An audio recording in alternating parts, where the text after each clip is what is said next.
now, it's game time with Brett Everhart and Kenny Driscoll.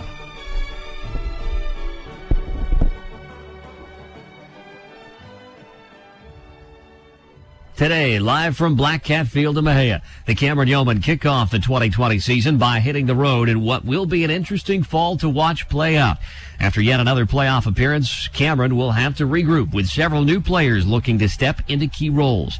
The Yeomen face Mexia here tonight in the season opener.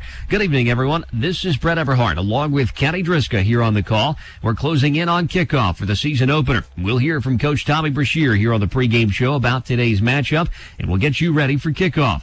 Cameron Yo football coverage continues next here on the ranch in just a moment. Are you or a loved one in need of home health care? Wondering if you qualify for home health services? Call Standards Home Health for a free in-home consultation to evaluate your situation and to select a home health professional to care for you and your needs. And Standards Home Health is covered 100% by Medicare and accepts TRICARE, Scott & White Health Plan, and most major insurances. So don't wait. Get the care you deserve. Call Standards Home Health at 1-888-671-7007, 1-888-671-7007. Caliber Metal in Cameron, Texas provides all your PBR panel, classic rib panel, and standing seam concealed fastener materials. We also cut standard and custom trim up to 21 feet. We have metal to metal and metal to wood screws, closures, pipe boots, and sealants. We have a quick turnaround with 20 colors in stock. Located at 106 South Washington Avenue, Cameron, Texas. Buy local 254-605-4110. And mention the Ranch 1051 and receive a 5% discount for new customers. Cameron Yo football coverage continues here on KMIL 105.1 The Ranch. Finally, Football Friday in Texas, and it feels like, well, forever since I've uttered such a phrase. Obviously, this season will be quite a bit different, and more so than probably any other year than we have ever seen. What do you say, Kenny? It's definitely a different time that we're living in right now. I'm just glad that we're able to get back to a little bit of normalcy. Yeah, every team and everyone, not only in Texas, the nation, and the world, all dealing with this little bug called COVID-19. Here's the deal, Kenny. This virus has already cost student-athletes a spring semester earlier this year. So all spring sports essentially were canceled. What do you anticipate happening here in the fall? You know, the only thing I can say is it's just unknown. You know, my hope is that that kids continue to get to play football and volleyball and run cross country, and then at some point in time we return to normal where you know, we're not having to restrict fan access and we can have, you know, just normal day-to-day life along with normal day-to-day high school sports. So you're a member of the administration for Cameron ISD, part of the school district. So tell me or talk to us a little bit about the things that Cameron ISD is doing to protect the kids. You know, it's the stuff that's recommended by the Texas Education Agency, you know, where, you know, kids are getting checked as they come in. There's hand sanitizer stations, you know, at every entrance to the school buildings and throughout. You know, there's limited access to the school buildings by visitors. You know, we have different drop-off locations for different grade levels and ages at different campuses. And, you know, some of the things I know that they've done at some, you know, certain campuses, like at the high school, they've gone from 2 lunch periods to 3 lunch periods, so that kids can be more spread out during lunchtime. They only allow 4 kids to sit at a table together during lunch. I know at the junior high they have assigned seating during lunch, things like that. At the high school, they've gone from just a normal 4-minute passing period to, I think they've reduced the time down a little bit, and it's a double passing period where the juniors and seniors have a passing period, and then the freshmen and sophomores have a passing period. So you only ever have half the students in the hallway at one time. And so they've done some things like that. They've increased their time of the day a little bit, starting a little earlier, finishing a few minutes later. Not much, just a few minutes here and there to give them a little bit of extra time to try to, you know, catch up from some of that lost time last year. But those are some of the main things. And of course, you know, everybody is required to wear a mask inside the buildings and those sort of things as well. So do you anticipate we're going to see a full season? Man, your guess is as good as mine, Brett. Throw the big questions at you. Man, if I could answer that, I'd go to Vegas right now, and I'd never have to work again. I don't know. I feel like with the start that we've had, and you look at the number of cases, haven't really, a lot of people thought, well, you get the kids out there sweating on each other and stuff, and this is just going to re-explode, but the cases that hasn't happened, to my knowledge. And I'll be right honest with you, I kind of try to tone out all the national media stuff right now, because I'm just kind of sick of it. I think a lot of people probably are, with this virus, and just, do what I can to protect myself and my family. But as far as this season, do I think it's going to happen? I think so. I think it there may be schools that do decide to shut it down. There are, some big schools that have done that throughout the state. And so will there be some? Yeah, there'll be a few here and there. I jokingly said something early on that this will be the year that you'll have a bunch of schools from West Texas that'll win the state championship, because they naturally, by geography, are socially distanced out there, and so they'll have less chance of athletes catching the virus out there, and so they have a greater chance of their season lasting. I think we'll have football all season long, and I know I will be, and I think all of our fans will be extremely disappointed if we don't. So we already hinted, look, it's going to look a lot different. Those that happen to be in attendance here today and that going to games moving forward, capacity is limited. You're talking about half or less in some cases, depending on what size your stadium is, a half capacity. Most of that means you're mostly going to be limited to parents of people who are directly involved, whether that's, band, in Cameron's case, that's the band, Bell Brigade, players, cheerleader, parent. Those parents are the only ones who will have access to the game. On the flip side of that, there's good news. Here at KMIL, we're actually going to be providing video streams on the web, so you can watch the game free of charge. We're excited to bring that aspect. Thankfully, the UIL has decided to play ball with us, and not just us, but everybody here in the state of Texas, and allowed that to happen, knowing that we were looking at the possibility we were either going to have potentially no fans in the stands or a much limited capacity than would otherwise be feasible. And so when you look at that, I'm happy to have everybody that is on, first of all, listening on the radio, and second of all, that has joined our web stream. But at the same time, look, when you have limited capacity, you might show up to games where you only have a handful of fans in the stands. As a player, what does that do for you? How does that impact you when you're used to that buzz, the electricity, and is it there? Yeah, that is a great question. And all the professional teams that have started playing, with the NBA is, restarted their season, and Major League Baseball has restarted their season, and, they're pumping in fan sound and stuff like that. I don't see that happening at the high school level. And so it is definitely going to be a little bit different. The roar of the crowd is not going to be what it normally is, because, there's no stadium that we play in all year long that when we go play, it's not at capacity. It doesn't matter if we play at home in Cameron or like we're here in Mexia tonight. If it was a normal night, our stands would be overflowing here in Mexia. And that's just not going to be the case this season. So, it's hard to really say. But I think there'll be enough fans, and there'll still be, like, for instance, our band, we're splitting our band in half, and so only half the band gets to travel to each one of the away games, and so. But half of our band is still pretty good size. Band. It's still probably as large as most of the other bands we'll see all season long, because we've got such a great program here. But it definitely is going to be a little bit different. But I think there'll be enough electricity and atmosphere. And the other thing is too is a lot of times you just tone all of that stuff out anyway as a player and a coach or whatever, and all you hear and see is kind of what's taking place on the field anyway. All right, so who has the harder job, coaches or players, and dealing with all this stuff? The answer is yes. I think ultimately the harder job is the coaches, because they're the professional, and so the responsibility falls upon them to make sure that the players are following all the guidelines and that kind of thing. There, kids are going to be kids, and these are, we often forget that these are just high school kids out here on the playing field. 15, 16, 17, 18-year-old kids, and so the coaches are the professionals, and so the bulk of the responsibility still is going to rely on them. All right, well, let's dive headlong into the season. Enough about COVID-19. I had enough of it already. All right, so entering this year, wildly divergent opinions regarding both of the teams that we're going to see here on the field tonight. Cameron lost a lot of leadership, a lot of key players. Mexia comes in with a brand new coaching staff and a brand new scheme. What's harder to overcome?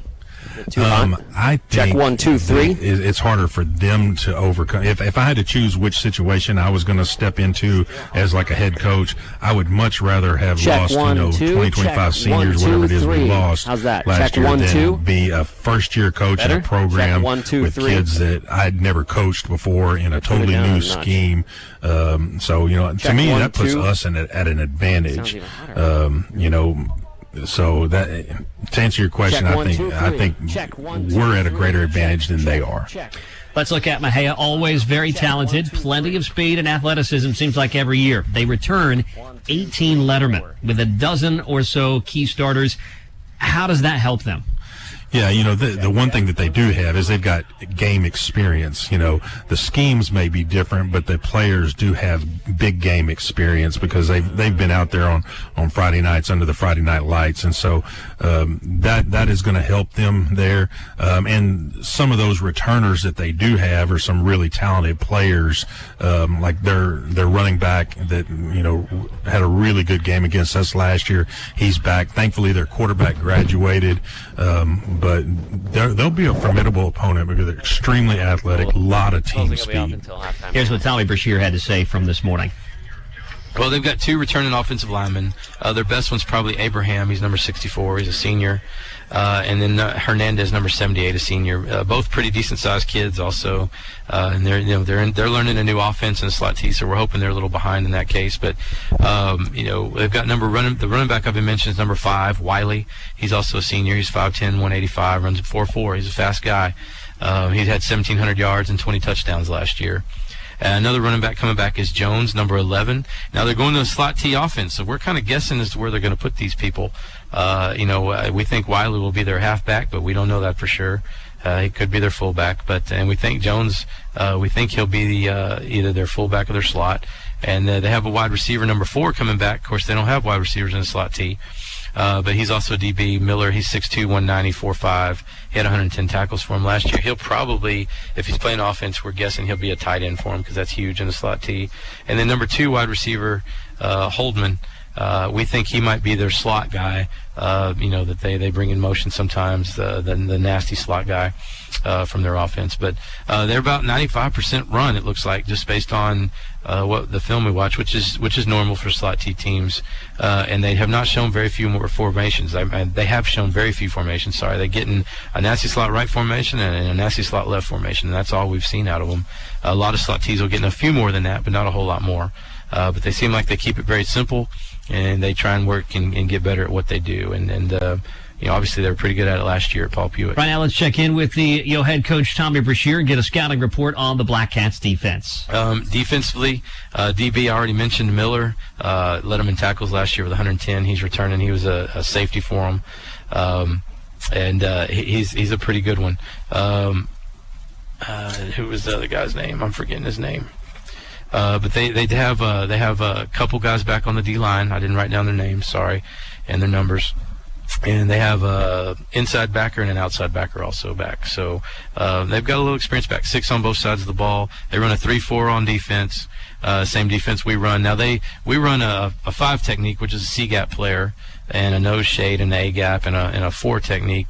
And it's a B-gap player on the backside. They like to run double 4 techniques, so they got a lot of B-gap guys, and they like to get their outside backers kind of up a little closer, involved in the run, which will be telling tonight. If those backers are playing up in there close, That should open up the passing game for us. If those outside backers are playing a little wider, then that should open up some run game for us. But kind of depending on where they play those outside backers is going to be a big key on the offense tonight, and how what plays we're calling and how we're executing. From what we can tell, they're going to try and keep those backers in close in the box first to try and stop the run.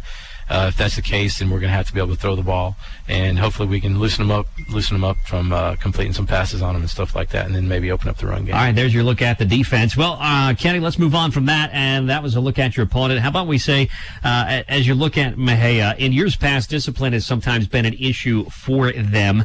What do you make of that? It's one of those things that maybe has been an issue for them in the past, but bringing in a new coach from Omaha, Paul Pewitt, that ran the slot T there at OPP, and that's what he's instilling here in Mexia. You have to think that that's an offense that requires an immense amount of discipline to be able to run. It's one of those things that has to work like clockwork. Every cog has to do its part, and all at the exact same time, and at the right time. So, I think that's going to be a key that their coach is probably honed in on, and I would say that that's probably something that they're going to, you'll see it show up tonight. Is it something you think they can fix overnight, or is that more like a work in progress? Well, I do think that is, a bit of a work in progress, especially, like I said, when you're installing an offense like the slot T, where it's so much timing is involved and things like that. They're going to take every snap under center out of that, where they were a shotgun team before. I mean, just the fact that, if their quarterback has never really taken snaps under center before, and he just started, a couple of weeks ago, whenever, fall camp started, he doesn't have a lot of experience doing that. And so, things like that can easily cause mistakes, mesh points on handoffs and things like that. Some of those things take some time to develop, and so that could be a problem for the Black Cats tonight. All right, let's take a break here. We're minutes from kickoff. We're going to come back on the other side. We're going to get into what the focus is for Cameron and keys to the ball game. We're back in a moment. The Ram Summer Clearance event is still rolling on at Cameron Autoplex in Cameron, Texas. Every Ram 1500, 2500, and 3500 has been priced moved during this sales event, and we still have a better selection than the big guys. The Ram truck just won the Motor Trend Truck of the Year for the second year in a row. The Ram trucks won the J.D. Power Best Driver Appeal Award. There's a reason why more truck owners are switching to Ram than ever before. Cameron Autoplex is your Central Texas truck authority. Check us out online or make that short drive, because it's always cheaper in Cameron. With more than 100 years of serving Central Texas, Buckholz State Bank is all about you, the customer. Banking with a personal touch. That's what Buckholz Bank does best. At Buckholz State Bank, you're not just a number. Discover the difference. Stop in at any of their 3 locations and visit with a personal banker about becoming a valued customer. Because we care. Buckholz State Bank in Buckholz, Cameron Branch Buckholz State Bank, and Rogers Bank. Member FDIC. Welcome back here on the pregame shows. We count down until our first kickoff of the 2020 season for Yo Football. The Yeomen, of course, on the road. We're here in Mexia tonight getting ready for that game. But before the break, we were talking about tonight's opponent. Right now, let's talk about the Cameron Yeomen for just a minute. This is a team, again, you've got a lot of new players in a lot of key positions that are going to have to show themselves tonight. Of course, everything has been a mess. Only one scrimmage under your belt so far. So what's the focus for Cameron tonight? Yeah, it's going to be, going out and trying to play as mistake-free as possible. And, because of the fact that Mexia didn't even get a scrimmage, we're going to be making a lot of adjustments on the fly on both sides of the ball. We're breaking in, we lost, so many seniors off last year's squad. We're going to be breaking in new quarterback tonight, new running back tonight, look for Zane Zeinert to come out and have a really good night, though, because he's an outstanding player. We do have Zachorian Spikes and Fabian or Pharrell Hemphill, back at the wide receiver spots, which are as good a 1-2 duo as you're going to find in Class 3A. Zachorian is a state champion sprinter type guy, and Pharrell is just a phenomenal athlete too. He was on the varsity in multiple sports as a freshman last year. So those guys are going to be good targets targets for Zane out on the perimeter, and we'll be able to really stretch the field, which will really help, I think, our running game, because you look at the fact that we lost, a running back last year that, had basically been pretty much a 4-year starter at running back. And so, it'll be first time in a long time where there's not a guy named Nico Vargas back there in the backfield, maybe going to carry the ball. And so, see tonight, is it going to be Fabian Bynum? Is it going to be Malik Thomas? Is it going to be Henry Hubnick? I think all those guys will probably get some reps back there early in the season before we kind of decide, who the go-to guy is going to be back there. And then you look at, a lot of loss on the offensive line and everything as well. Looking at some of looking at the scrimmage and stuff, I think our defensive front looked really good. I was really impressed with our front seven defensively in our scrimmage against Madisonville, 4A program that does very well, bigger school than us, just like Mexia tonight. Where do we have room for growth? I think our offensive line has got a ways to go, and so really look for those guys to get out and hopefully play hard tonight, and then if they make some mistakes, learn from those mistakes and correct them as they go forward. What are your Mark Burns Laywell Funeral Home keys to the win? I think it's going to be the first thing is going to be adjusting to whatever Mexia throws at us because of the fact that there was no scrimmage for Mexia. We didn't get to see them, and so that's going to be the first thing. Second thing is our defensive front is going to have to make those adjustments on the fly and really hold the Black Cats offense down while we kind of feel ourselves out with such a new team on offense. And then on the offensive side, we've got to use Hemphill and Spikes to really stretch the defense, I think, so we can maybe get a running game going as well. All right, that's going to take us to just about kickoff. We're going to take a break. We're back with the kickoff and coin toss coming up here on The Ranch. These days, you can't afford to take care of contracting issues alone. You need someone who will be there to do what is best for you and your project. I'm Jason Donald, and that's what we do at EBCO Development. Take care of you and your construction project from start to finish. For quality new construction, remodel, and roofing services, call EBCO Development at 254-697-2186. And know that we will be there for you. EBCO Development. Let's see what we can build together. Heating and air conditioning. We all expect it to work. When it doesn't, don't call any heating and AC company. Call Temple Heat and Air, your full-service AC and heating company. 254-771-1012. Locally owned and operated since 2001, you'll see the difference in their personalized, safe, and friendly service. As an American Standard and Lennox dealer, you'll get the right parts and service for the right system. Get same-day service and no surprises, plus great financing and discounts. When your system isn't working, call Temple Heat and Air, 254-771-1012. 1, 2, 3, 4. 1, 2. All right, welcome to Black Cat Field here in Mexia as we're getting ready for the season opener in 2020, the Omen on the road to kick off the year. And what a year this has been already here in 2020. We are actually joined right now in a pinch hit situation. I know that's not a football analogy, but Kevin Sprinkles, the superintendent for Cameron ISD, joining us for just a moment as Driska's running a little bit behind my normal play-by-play partner, and for good reason.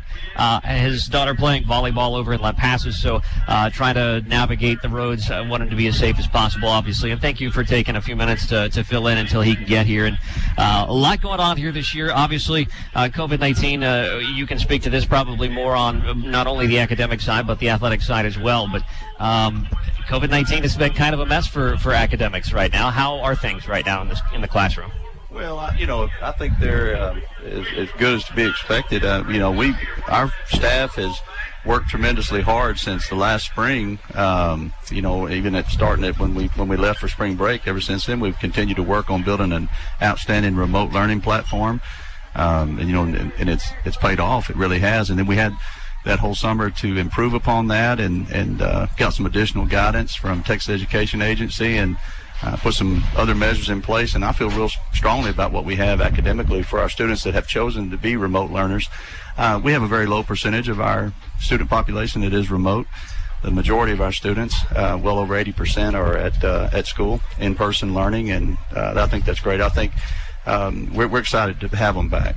We really are. We've been in, I guess this is our 8th day of school, And it's been a great 8 days. Our students have been exceptional. Our teachers and students both are excited about being back together, and had an opportunity to go to all the campuses and see all the great things that are going on, and excited about it. And we're going to do everything that we can to continue to have a school year, a football season, a volleyball season.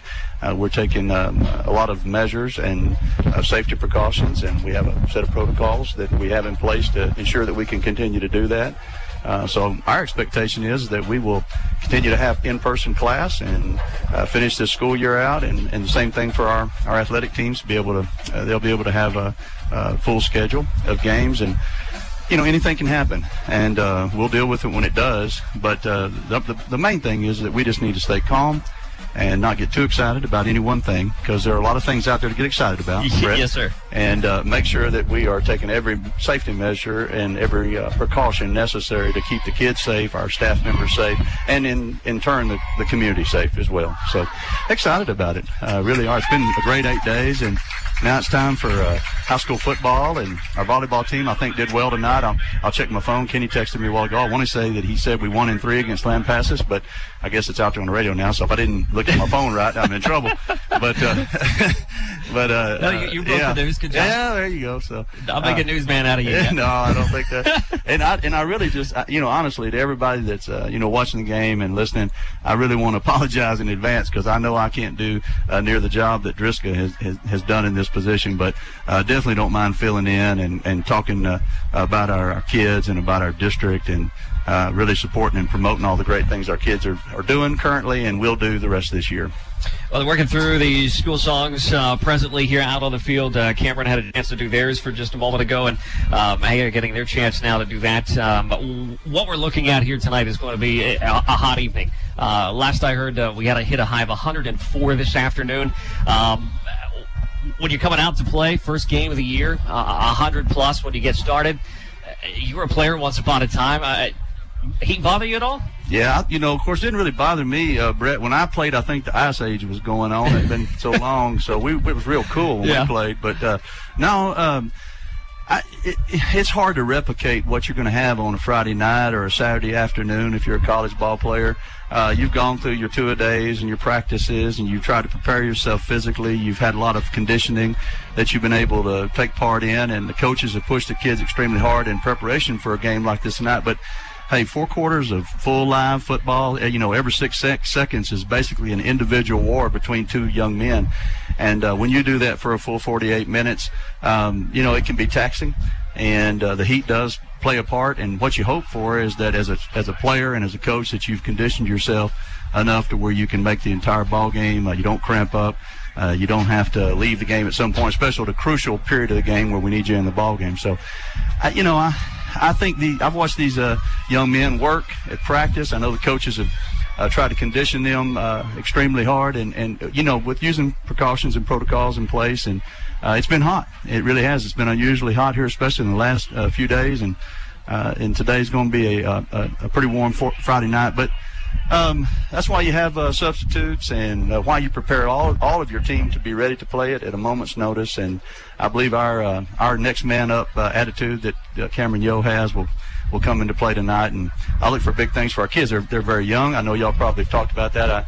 I kept losing y'all a little bit on the way over here. We got at the edge, I think. Yeah, that's what I was thinking. As closer we got, I was telling Dr. DeCrew, I'm not going to do the rest of this, but we're a young team. I think we got 6 sophomores starting on defense. We've got a quarterback that's really his first real shot at varsity football. And as far as quarterback is concerned, he played some defense for us last year and played some football. But being a starting quarterback, first shot at it. And Fabian there at the running back, this is his real first opportunity to get a chance. And some other Hubnick, I think his real first chance to get back there and run it. And so I'm excited. I think all these – I talked to them this morning. I got the great opportunity to visit with them this morning and talk to them a little bit about football and a little bit about what it means going out there this evening and creating their own legacy as Cameron Yeoman. And I saw a lot of excited eyes, and I saw a lot of coachable and very fine young men who want to develop an extremely talented team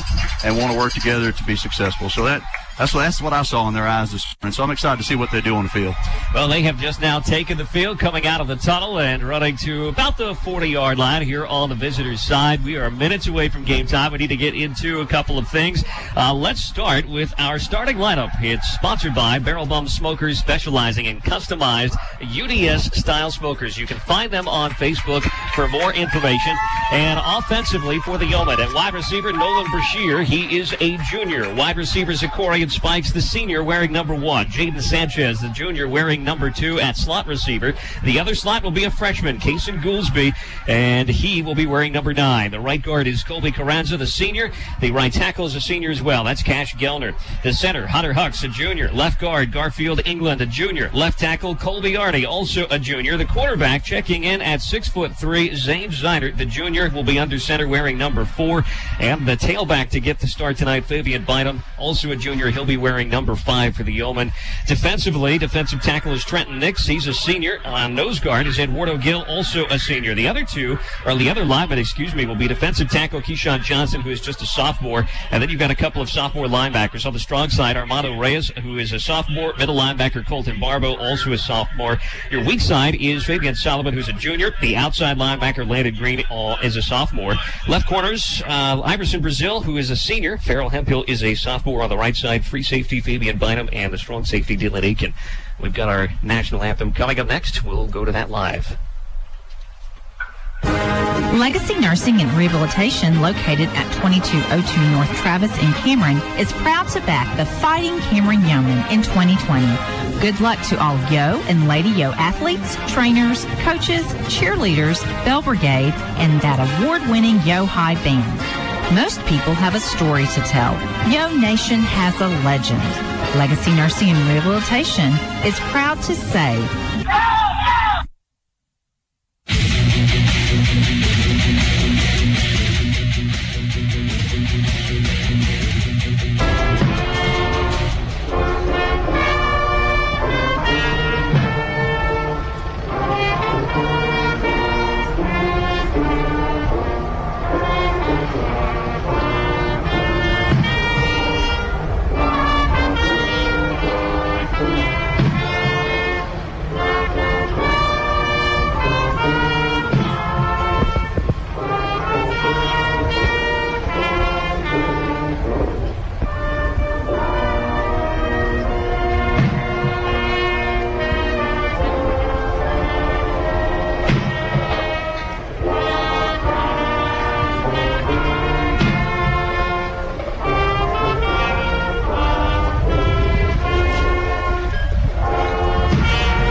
the Mexia Black Cat Band getting a chance to do the national anthem, and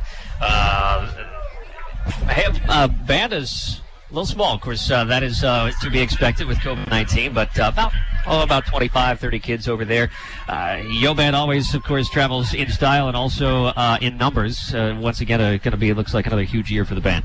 Yeah, I think the band's going to have a great year. You know, there's they have to abide by the same type of protocols and restrictions that athletics does. All of our extracurricular folks at this time, especially those folks that participate in any way, practices as well as the competitions. And we will be traveling. When we travel, a little smaller band. I think we're going to travel about 58 kids. They're going to split the band up. We have well over 100 students and the marching band, but it's visiting with our new band director, Mr. Schreiber. The call was made to carry about 58 on the away games. That they were able to make up a band that would be able to have a great sound and still not take up too much of the seating. Although they're going to try to put bands on the tracks, and especially in district, to try to avoid reducing even further the capacity of the stadium. Well, we just had the coin flip tonight over at midfield. That was brought to you by Juan's Mexican Restaurant in Cameron, and Mexia won the toss. The Yeomen will be receiving. And they will be on the radio dial, the left side, I believe, to receive. So Mexia will get a chance to kick first. By the way, the captain for the Owen, single captains this year, I assume because of COVID-19 to reduce for social distancing and all that and reduce exposure, was Trenton Nix, who is a senior, so a senior game day captain. And good to see a senior with a chance out there to get a coin toss under his belt. So Mexia will get ready to kick this one off here as we are not only broadcasting over video, but also here on the radio. Thanks for joining us along here tonight. Again, I'm Brett Eberhardt. I've got Kevin Sprinkles joining me in a pinch hitting situation to fill in for a few minutes while we wait on Kenny Driscoll, my usual partner, to come up here. He was, of course, at a volleyball game and trying to make his way back over here from Lampasas, so we'll get him a little bit later. Meanwhile, we're just moments away from our opening kick here in the 2020 season between these two teams. The Owen ready for 2020 to get underway, and this is a huge deal for 2020 to actually see an actual kickoff where we're going to play a football game. Yeah, well, it really is, and this is the 100th anniversary of CHO High School. We're excited about that, and it's exciting to have an opportunity to get on the field. Kickoff is going to go into the end zone. That will be a touchback, and so the Yeoman will not have a return here. It's always been one of the things that Cameron is very dangerous with is the return, and the easiest way for anybody to nullify that is to not let them catch it. Well, that is true. Our kids have always done a really good teams. I think that's one of the earmarks of this program, and I think coaches should be commended on that, as well as our kids. They take great pride in special teams. So Owen will have it first and 10. They'll have it at their own 25-yard line. Just about 12 minutes to go. 11:59 actually on the clock. We'll get our first look at the first-year starter at quarterback, Zane Zeinert. Zeinert in the shotgun. He's flanked on either side by tailbacks, and he is going to keep this one up the middle. He goes, breaks through the first line of defense, and then he's going to be upended at the 30-yard line, make that to 31. Well, old Zane was trying to make a few extra yards there. Got to make sure that he stays on the ground. He's the quarterback. Got to understand we need him in there every play, and I appreciate that second effort. But, hey, put those shoulders down, get through, and let's play the next play. Good job. That looked like a wrestling move. I think he was sumo-plexed. Yeah. I'm a big wrestling fan. I don't know if there's a sumo-plex in wrestling. I don't know. The second down is going to be a handoff. Tries to cut back around the right side. I think he's going to lose a yard back to the 30-yard line. Yeah, they just kind of bled through there on the line, and we've got to make sure that we keep flat backs and get our shoulder pads under theirs and get them out of there. Their defensive front is excited, that first series, especially on defense. Defense is always ahead of offense, so they're excited out there. So on 3rd down and 5 for the Yeoman from their own 30-yard line. Zeinert in the shotgun. Fabian Bynum to his right. He's got 4 receivers, 2 to each side. Zeinert throws towards the sideline. That is going to be caught at about the 35-yard line. That is Jaden Sanchez making the catch. Well, that was real close. That's going to be close to a first down. I mean, that was a great catch. Jaden made an outstanding catch, and the nose of the ball is on the line, and we do get the first down. How about that? Exciting. That is a Yo first down brought to you by Centex Auto. So the Yeoman will set up now 1st and 10. They'll have it at the 35-yard line. The Yeoman on the move here with 10:48 on the clock. Scoreless in the first quarter here. It's our first quarter, by the way, brought to you by Raptor P Trucking. High snap. That is going to be handed off. Cuts back, tries to go up the middle, but instead is going to end up being brought down for a loss. Yeah, I think he was looking for some blocking here on the outside. You wanted to make one cut and bounce out and get on this, get outside the numbers. It wasn't there. He had to hesitate, and the backside was able to collapse a little bit. And so that'll bring up a 2nd and long for the Yeoman. 2nd and 11. Clock coming up on inside at 10 minutes and 10 seconds here in the Raptor P Trucking first quarter. From the shotgun, twins to the left side for Zeinert. He's going to quick throw out that direction. That is going to be caught in the flat, and he has got nowhere to go. Brought down immediately. I think that play had some promise. I really do. I don't know if we tripped right there or we were anticipating a little contact. The contact, got there later than what we anticipated. If we keep our feet there, we may get another 4 or 5 yards. That's all right. We're just starting. Everybody's kind of feeling each other out here at the first game of the season. I'm proud of the Yeoman, the way they're coming off the ball right now. So on 3rd down and 11, 9.5 minutes to go here in the first quarter. Zinert from the shotgun, looking to throw. Steps up and launches one. That's picked off at the 40-yard line, going the other way. The 30, the 20, the 10, and he will be pushed out of bounds inside the 5-yard line. And a turnover, costly for the Yeomen on their own side of the field. Yeah, I think we're down. I think they went down to about the 2-yard line, it looks like. Well, that's tough right there, especially at the first part of a ball game. So from the 2-yard line, 9:21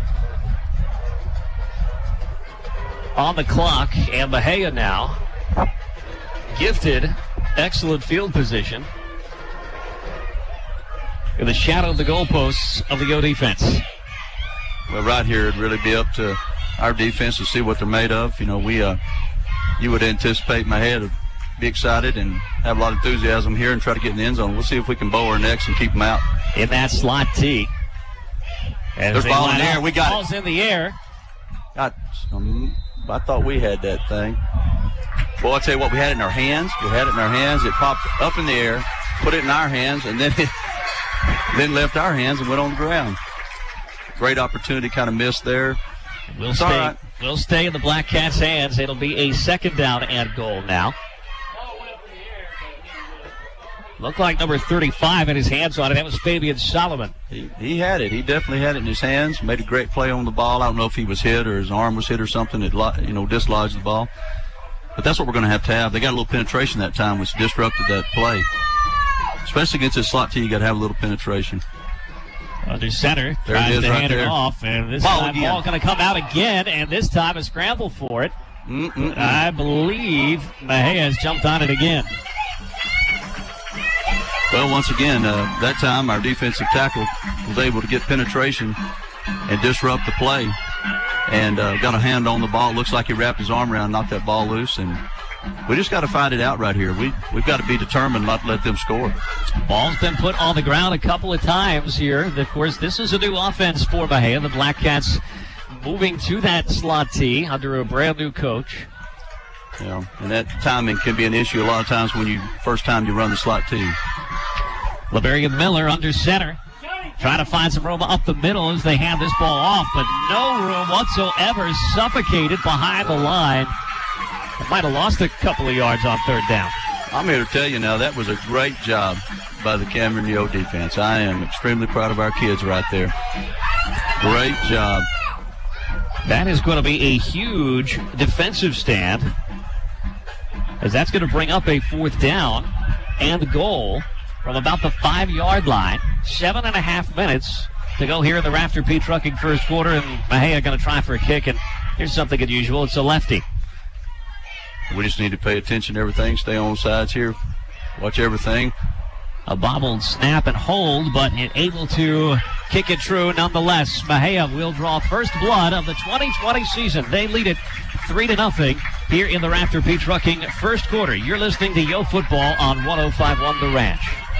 Predicting the unexpected in life is impossible. That's why it's called Unexpected. So when it comes to your financial goals, our philosophy is don't predict, prepare. Hi, I'm Edward Jones financial advisor, Melanie Romine. A job loss, change in health, or loss of a loved one can make a big impact on your family's financial security. Let's work together to help make sure you're equipped for life's unexpected events. Stop by our office at 315 South Houston here in Cameron for a face-to-face appointment. Edward Jones, making sense of investing, member SIPC.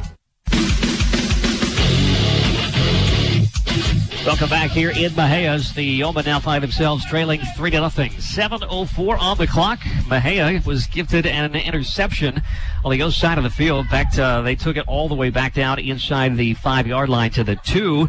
4 plays later, though, the defense held. They allowed just a field goal, despite the excellent field position from the Black Cats. And the defense looking strong here in the early going, as the Yeomen now getting a second chance at offense, and we'll see if they can try to turn things around and match the defense's intensity. Mexia getting ready for the kickoff here. Your kickoff brought to you by A&R Cattle Company. It's going to be a stutter kick, and that'll be a short one. Fielded at the 20-yard line. They're going to come around this right side looking for room, and he is going to be brought down by the helmet at about the 25-yard line. Yeah, that was not a bad return. He was trying to make the corner there. It did look like the guy had his hand on his helmet. Like you said, I couldn't tell if it was face mask or not. It seemed like some of the fans think it was, and maybe a couple of the coaches. But, hey, those officials are right there. They have a good eye on it. And but we're ready to get started here. We need something positive to happen. We need to, like you said, come with that same intensity our defense displayed there on that stand. Jaden Sanchez on the return. The Yeoman will have it at the 26-yard line with 5 receivers set for Zane Zeidert, 3 to his left, 2 to his right. Yeoman moving left to right on the radio dial. Now looking to throw instead. He's going to try to take off himself, looking for some room around that left side, but he is going to get pummeled, driven into the turf for a loss of yards. Yeah, there just wasn't anything there. I think he was looking to throw the ball on the roll, and there just absolutely wasn't anything that he could see, and the defender came up and made a heck of a play. So I can't tell which way the wind's blowing right now. I guess it's a crosswind, it seems like. I do believe so. I know that there's a window behind us. You might have heard that through on the kind of like on the background, I guess, on our microphones. It is blowing through that way. Meanwhile, Yeoman's looking at a 2nd down and 12. Zeidert looking to hand this ball off. This is coming around the right side, around the right tackle, and he's going to bowl one man over and then be brought down after picking up about 4 yards. Well, we did get some positive yards right there. There might have been a little bit more out here on the outside if we could have bounced it and kept going. But we did get positive movement with the ball, and so that's exciting. Let's see if we can convert right here. We sure need to convert this 3rd down. A big 3rd down. Just under 6 minutes to go. Yeoman trailing 3-0 here in the early goings. The Rafter P Trucking first quarter here on the Ranch. Yeoman looking to get that offense moving. The defense did their part, holding Mexia to a field goal after getting pinned deep. And now here comes Zeidert looking to throw on 3rd down. Not a man, but threw him wide. That was Zachorian Spikes, the intended, and instead he's going to have to dive and can't come up with it. Brings up a 4th down. Yeah, I thought Zachorian did a really fine job. Ran a good route. He pushed that guy, got his shoulders turned, got inside of him. I was able to get his head around. It was a kind of a thin post off of the slant, and was definitely wide open. We just have to hit that. We've got to make that connection. Now that means we're going to see the first punt of 2020. It looks like Zeidert is the man who is lined up to do that. Standing about his own 15, about the 16-yard line. Here's the snap, and Zeidert will punt this one away. That's a heck not of a punt. We just punt. got to cover. It's going to get a good roll. At the 30, takes a yo bounce inside the 25, and that will be down at about the 23-yard line. Great coverage. That is a heck of a punt. Great punt and great coverage. Good. Like we mentioned earlier, this team, these coaches, they pay a lot of attention and to detail as far as the special teams are concerned. And people, they just don't pay enough attention or give enough credit to what special teams can do in a football game. Everybody wants to, score points and get the big hits on defense. But a lot of times the ball games come down to 4th down decisions and special teams. And, that's why a lot of times the head coach makes a 4th down call, and you always have somebody that you can gripe out that's the special teams coordinator. Somebody that can take a real chewing needs to be the special teams coordinator, because you want that those have to be good. All right, a 1st and 10 for the Black Cats. They got a long way to go. His first play is going to be a keeper by the quarterback, and he is going to bust his way around the left side with a couple of blockers out front, and he will go down at the 29-yard line. A pickup of about 6. Well, we did a pretty good job of setting the edge right there, and we were stringing that thing out. We've just got the inside folks, the folks that are supposed to field, have got to come field. And then we were a little late to the party, and as a result, they picked up a couple of more yards than what they would have if we would have fielded that alley a little earlier. But like I said, did a good job setting the edge and turning him back in. So you talk about we talk about Cameron on the pregame. You and I, 6 starters on defense are sophomores as a quarterback. Hands this one off around the right side, and that is going to be an immediate takedown. Got about a yard, maybe half a yard. But this is you've got to be disciplined on defense. With 6 sophomores starting on defense, this offense, the slot T, can be very tricky. Absolutely. This is pure assignment defense. These folks have got to be able to recognize their keys, read those quickly, and react. I mean, this isn't something that offense you can jump around blocks, or an offense you can take chances. You've got to read your key and react and get. If you're supposed to get in the hole, get in the hole. If you're supposed to cross the face, cross the face. And so far we've been doing that. 3rd down and 4. Lots of movement on the line, and that will draw a flag, and that should back up the Black Cats here. Sure, that was good. That was big for us, and move them on back. Thank you. 4:03 on the clock. Yeoman are trailing 3-0 here in the early going. We're here in the Rafter P Trucking first quarter. Black Cats get backed up. It'll be a 3rd down and 9 for Mexia. This will be interesting. We gave them the ball down there close. Was able to stop them. And, this is their first 3rd and long. We'll see what they're going to do. Not an offense tailored for this kind of down and distance. Quarterback is going to hand it off. It's coming around the left side, and that is going to be a good job of tackling. He's brought down just across the 25-yard line. Well, I'm going to tell you what now. The man that tackled him was Eduardo Gill, and Eduardo's an interior lineman, and he did exactly what you're supposed to do against this type of offense. He maintained his point on the line of scrimmage. He took the block on, fought against pressure, and then once he recognized the direction of the play, he went down flat down the line of scrimmage and wound up making a great football play. Outstanding job. Brings up 4th down for the Black Cats. 4th and 7. Clock coming up on 3 minutes, 15 seconds to go here in the Rafter P Trucking first quarter. Mexia looking to punt. 1 man deep for the Yeoman. That's Farrell Hemphill. 1 man coming on late for the Black Cats as an extra blocker in the back. Oh, that wind's kicking up. That may be a good thing. We got to watch the ball, make sure we don't get close to it if it's not a great punt.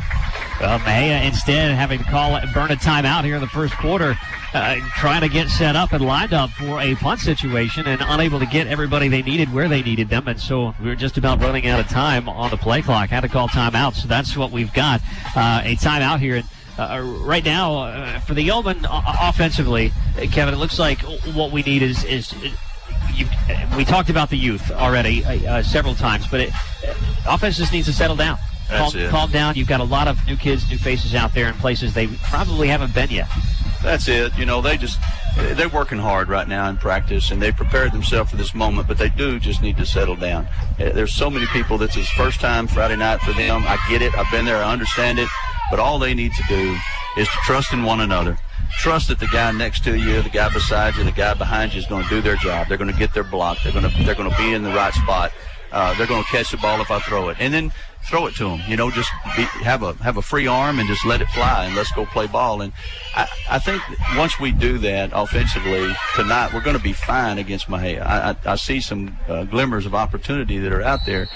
This would be a great chance right here in this punt if we can get some kind of a short, awkward punt, or if we can get a great return. One of the two. We really need something positive to happen out here in this special team. 3:02 on the clock coming out of the timeout. 4th down for Mexia. They lead it 3-0 here in the first quarter. It's going to be a high snap, and that is going to mean that we'll see a line drive kick that is going to take a hop at about the 50-yard line and then angle out of bounds near the 40. And that's going to leave the Yeoman in pretty decent field position here. They'll have it at their own 38-yard line. Well, you definitely take that field position right there. You'd like to see when a ball is snapped, 49 yards up in the air, you'd like to see us get back there and get a man back there and maybe be able to block that punt. And then he skirts out to the right and is able to get a foot on it, and it is just a little 10-foot high missile, with a good roll. And so that couldn't have worked out any better for Mexia, but we'll take that field position. So 2:55 on the clock now. Yeoman trailing by a field goal, and it's going to be 4 wide receivers set for Zinert. He's got 1 tailback to his left. Looking to throw, though, here on 1st down. Instead, he's going to step up in the pocket, try to dump it off. That ball picked off the turf. No whistles blow. He's up across the 45 near midfield, and that should be almost enough for a 1st down at about the 49-yard line. That was a heck of a catch right there. That was a heck of a catch. You love to see young men go down, and if it's a low ball or if it's above their head or whatever, to give maximum effort to get the ball. The most important thing is catching it. My dad always told me, if you touch it, catch it. I mean, that's the rule. If you touch it, catch it. I want to say that was Jaden Sanchez who made the catch, wearing number 2 for the Yeoman. So that is going to be a Centex Auto 1st down for the Yeoman. Now you've got trips bunched to the right for Zinert. 1 man long to the left and far out. Takes the handoff, now throws over to the flat. That is going to be caught, makes a man miss at about the 50-yard line and up across the 40 and drug out of bounds. And another nice play by the offense, finally starting to find some footing. All right, now we're starting to have a couple of positive things happen here. We're moving the ball a little bit. We're gaining a little confidence, kind of like what you talked about earlier, settle in a little bit. I still think we look a little shaky right now. I mean, I know we got a bunch of youngsters out there, but we're making some plays. You know, that's a great opportunity for us to go out there and make plays. I like Farrell on the outside. That guy's trying to press him up top. I really like him out there on that guy. The receivers to the right as a handoff comes to the right side, off right tackle. That is going to be pushing forward for about 5 yards right there on the carry. That is a big man on the football. Well, I'm telling you now, that was a great run. And not only what was great about that, not only was the running back running extremely hard, but those offensive linemen were pushing. They had a nice push up there. And boy, what a great team football play that was. That was number 36, Keyshawn Johnson, getting the carry. Okay, Sean's a load. He is a load. You're right, man. Three receivers off to the right side for Zeidert. This is going to be a bobbled snap. He's going to have to take off on a busted play. Tries to cut off field, but he's got nowhere to go. Lost a yard on the carry. Well, then those things are all going to happen in a football game. But when you're trying to move the football and you're getting down here close to the red zone and you've got second and medium, you don't need that. I mean, you just don't, because now you change the whole complexion of your playbook and this whole series right here. We possibly, hopefully, could have been either looking at a first down or third and short. Now we're going to have to execute a play, and I think we can do it. We need playmakers to step up right here. Minute 20 on the clock. A 3rd and 5 for the Yo offense. Trips to the right side. And flags come out to stop this play. It looked like the Yeoman jumped on the right side. Yeah, we're going to have to be disciplined there. You know, their defensive linemen are kind of feigning an attempt. They're jumping at the line of scrimmage, trying to draw our guys off. They've been doing it all night. I don't know if it's because they're trying to anticipate the snap or they've been taught to do that. But we're going to have to hold in there. We're going to have to hold our water. Discipline. That looks to be maybe the key to the game here right now, is offensively, defensively, for the Yeoman. This is a young team trying to learn on the fly. They are young, but I will tell you, just in visiting with the coaches, they're very coachable, and they are a very disciplined team with a lot of high character, this group of young men, and the coaches are excited about coaching them and what they bring to the table. So I believe good things are in store. 3rd down and 10. Zeidert again with trips off to his right, looking to throw to his right. Now steps up, rolls to his right, throws and dumps one off, but that's incomplete. Dropped at the feet of, that is Armando Reyes. No, that is, Farrell Hemphill. Yeah, we could have gotten that up a little bit and, made it where Farrell could make a play on it. He might have been able to get down this sideline here. I think he had a step. I knew he had a step on the guy that was covering him, but there were a couple of guys on the outside here. We had a chance. We need to convert right here.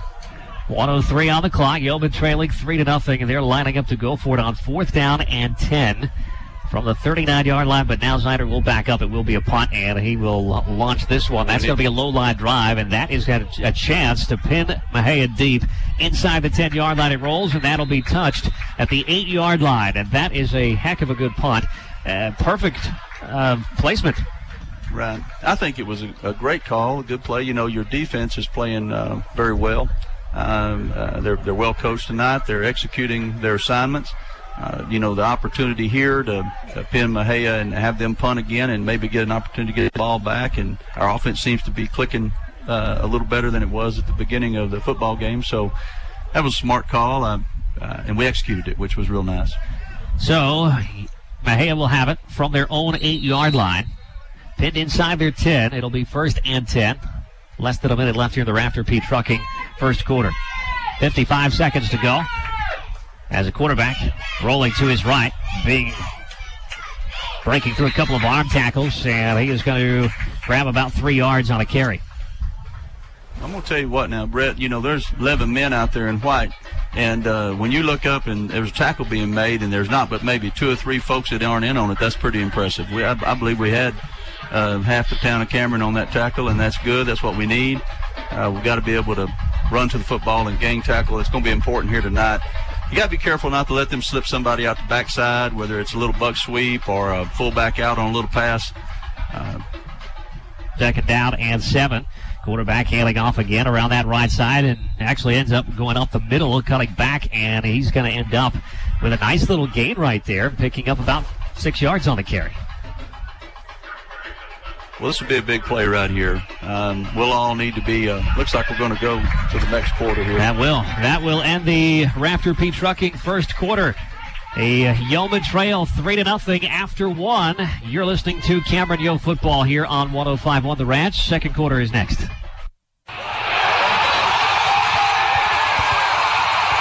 In sports, as in cars, everyone loves a great drive. Centex Auto is dedicated to bringing you a great drive every single time you get in the car. Whether you're listening to the game or you're behind the wheel, when you need a car, go to the Buy Here, Pay Here dealer, Centex Auto. Check out both locations in Temple or visit them online at centex-auto.com. As you listen in on this great drive, remember that Centex Auto is a proud supporter of all Central Texas athletes.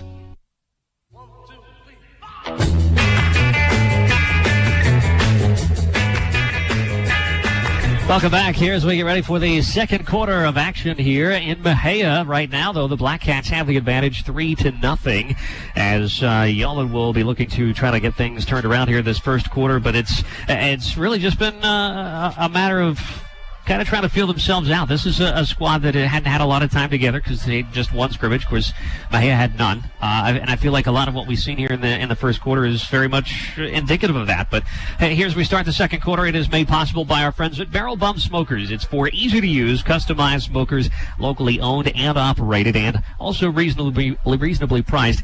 If you want for more information, you need to give them a call, 979-220-6147. That's Barrel Bump Smokers. You can cook it pretty much perfect every time, which that's impressive. I like anything you can cook perfectly every time. Well, I like eating perfectly. Yeah. I don't know about I'm not a perfect cook, but I'm a pretty good eater. If you can make it quick and painless and easy, I'm all for it. All right. Let's see. Yeoman again trailing 3-0. Mexia has the football. They're now moving left to right on the radio dials. It's going to be a keeper by the quarterback, and he broke through the initial line of defense and picked up nice yardage up across the 30-yard line to the 31. Well, they got up there and really did a quick snap. We might not have been as ready as we should have. Anticipating that quick snap, quarterback was able to squirt through that first line and pick up the necessary yardage. I was just thinking that along too like that, a lot of times you'll see a fumble if they, and maybe the coach thought the same thing and didn't want to take a chance on an exchange. So on 1st and 10 now for the Black Cats from their own 31-yard line. It's going to be a quarterback looking to throw. Instead, he is going to be sacked for a loss of about 5-6 yards. Boy, what a great play that was. My goodness. The backside, it just collapsed, and the Yeomen were there. Almost got that ball out. I mean, it was real close. He tried to rake his hand across the ball, and that'd been great if we could have picked up a turnover here. Sack recorded by Landon Green, and that will back Mexia up. They're looking at 2nd and long, a 2nd and 14 for the Yeomen. Just about 11 minutes until halftime. Old Landon's motor, he just kept his motor turned on. He didn't stop it. He didn't give up on the play, and that's what you got to do. Don't give up on the play. 2nd and long. Quarterback under center. And tries to hand this one off. Actually ran into his own tailback. And he's going to be chopped for another loss. Loss of 2 here. That's going to back him up to about the 25-yard line. That's bringing up another interesting down here. 3rd and long. And we'll be interested to see what they do. Got to be real careful in these, like I said earlier, in these slot T teams. They like to slip a running back out. If that's your responsibility, if you're the outside backer or whoever it's in charge of that guy, you got to make sure you lock onto him. You don't want anybody running free here. Our defensive line, our defensive front, our linebackers, interior folks will take care of quarterback and anything they try to do up the middle. But just don't let anybody run free in secondary. Just about 10 minutes left here in the Barrel Bums Smokers second quarter, and a handoff here trying to come around that right side. Got maybe a yard out of it, 2 yards, and that'll bring up a 4th down for the Black Cats, and just went backwards there. Yeah, I'm really proud of the Yeomen. Like we talked about at the very beginning, this is an offense you have to play assignment defense football, and they absolutely taking care of their assignments and doing their job. I like it. I like the trust that you kind of see developing out there, and the fact that you got 6 sophomores, that says a lot. And man, I'm excited. Now we need to do it on the offensive side.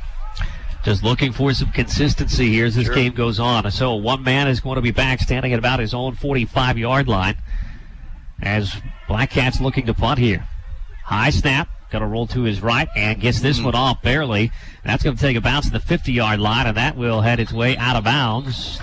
No chance for a return here. That'll be Yo football at the 45-yard line. I mean, we had 3 people back there in the punter's face. I mean, they all 3 could have got his phone number if they needed to. And what that field position that we got here is just about 10 yards or so better, I guess, than we had the last one. So we're moving up. You know, that idea of what we talked about earlier of the quick kick and getting them down in their own end of the field and then being able to play good defense and then kind of switch the field a little bit.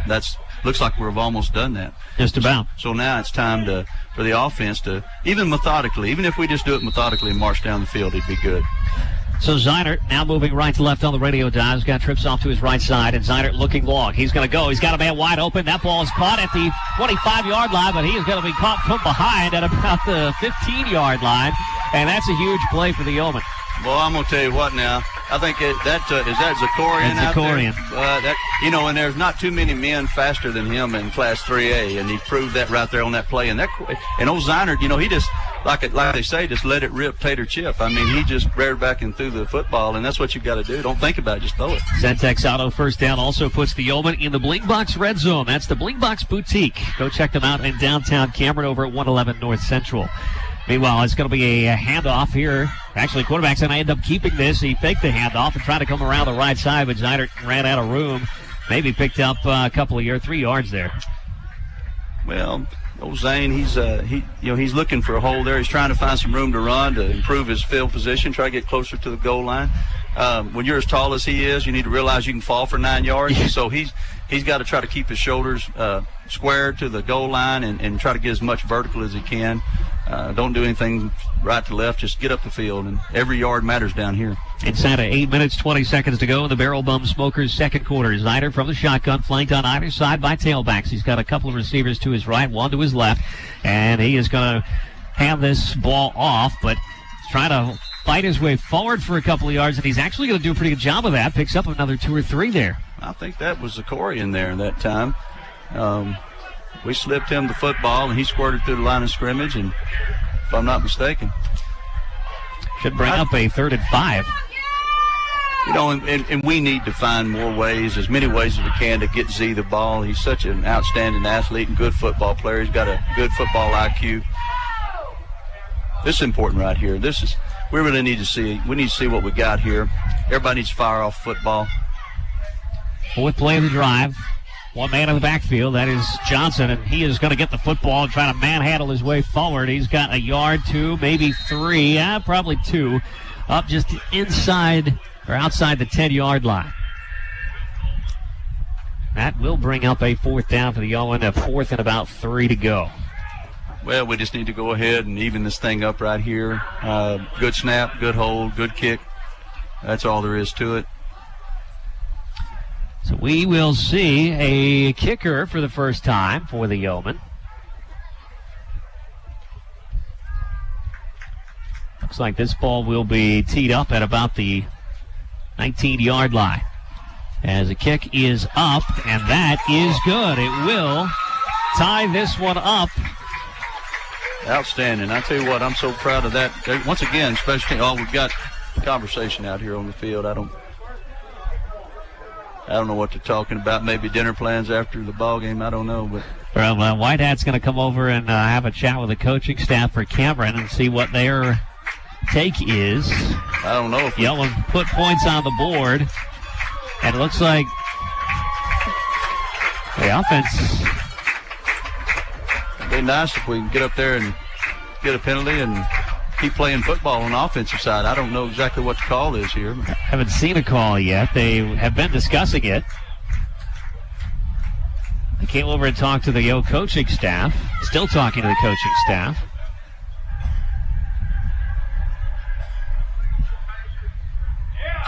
Illegal formation against Mexia.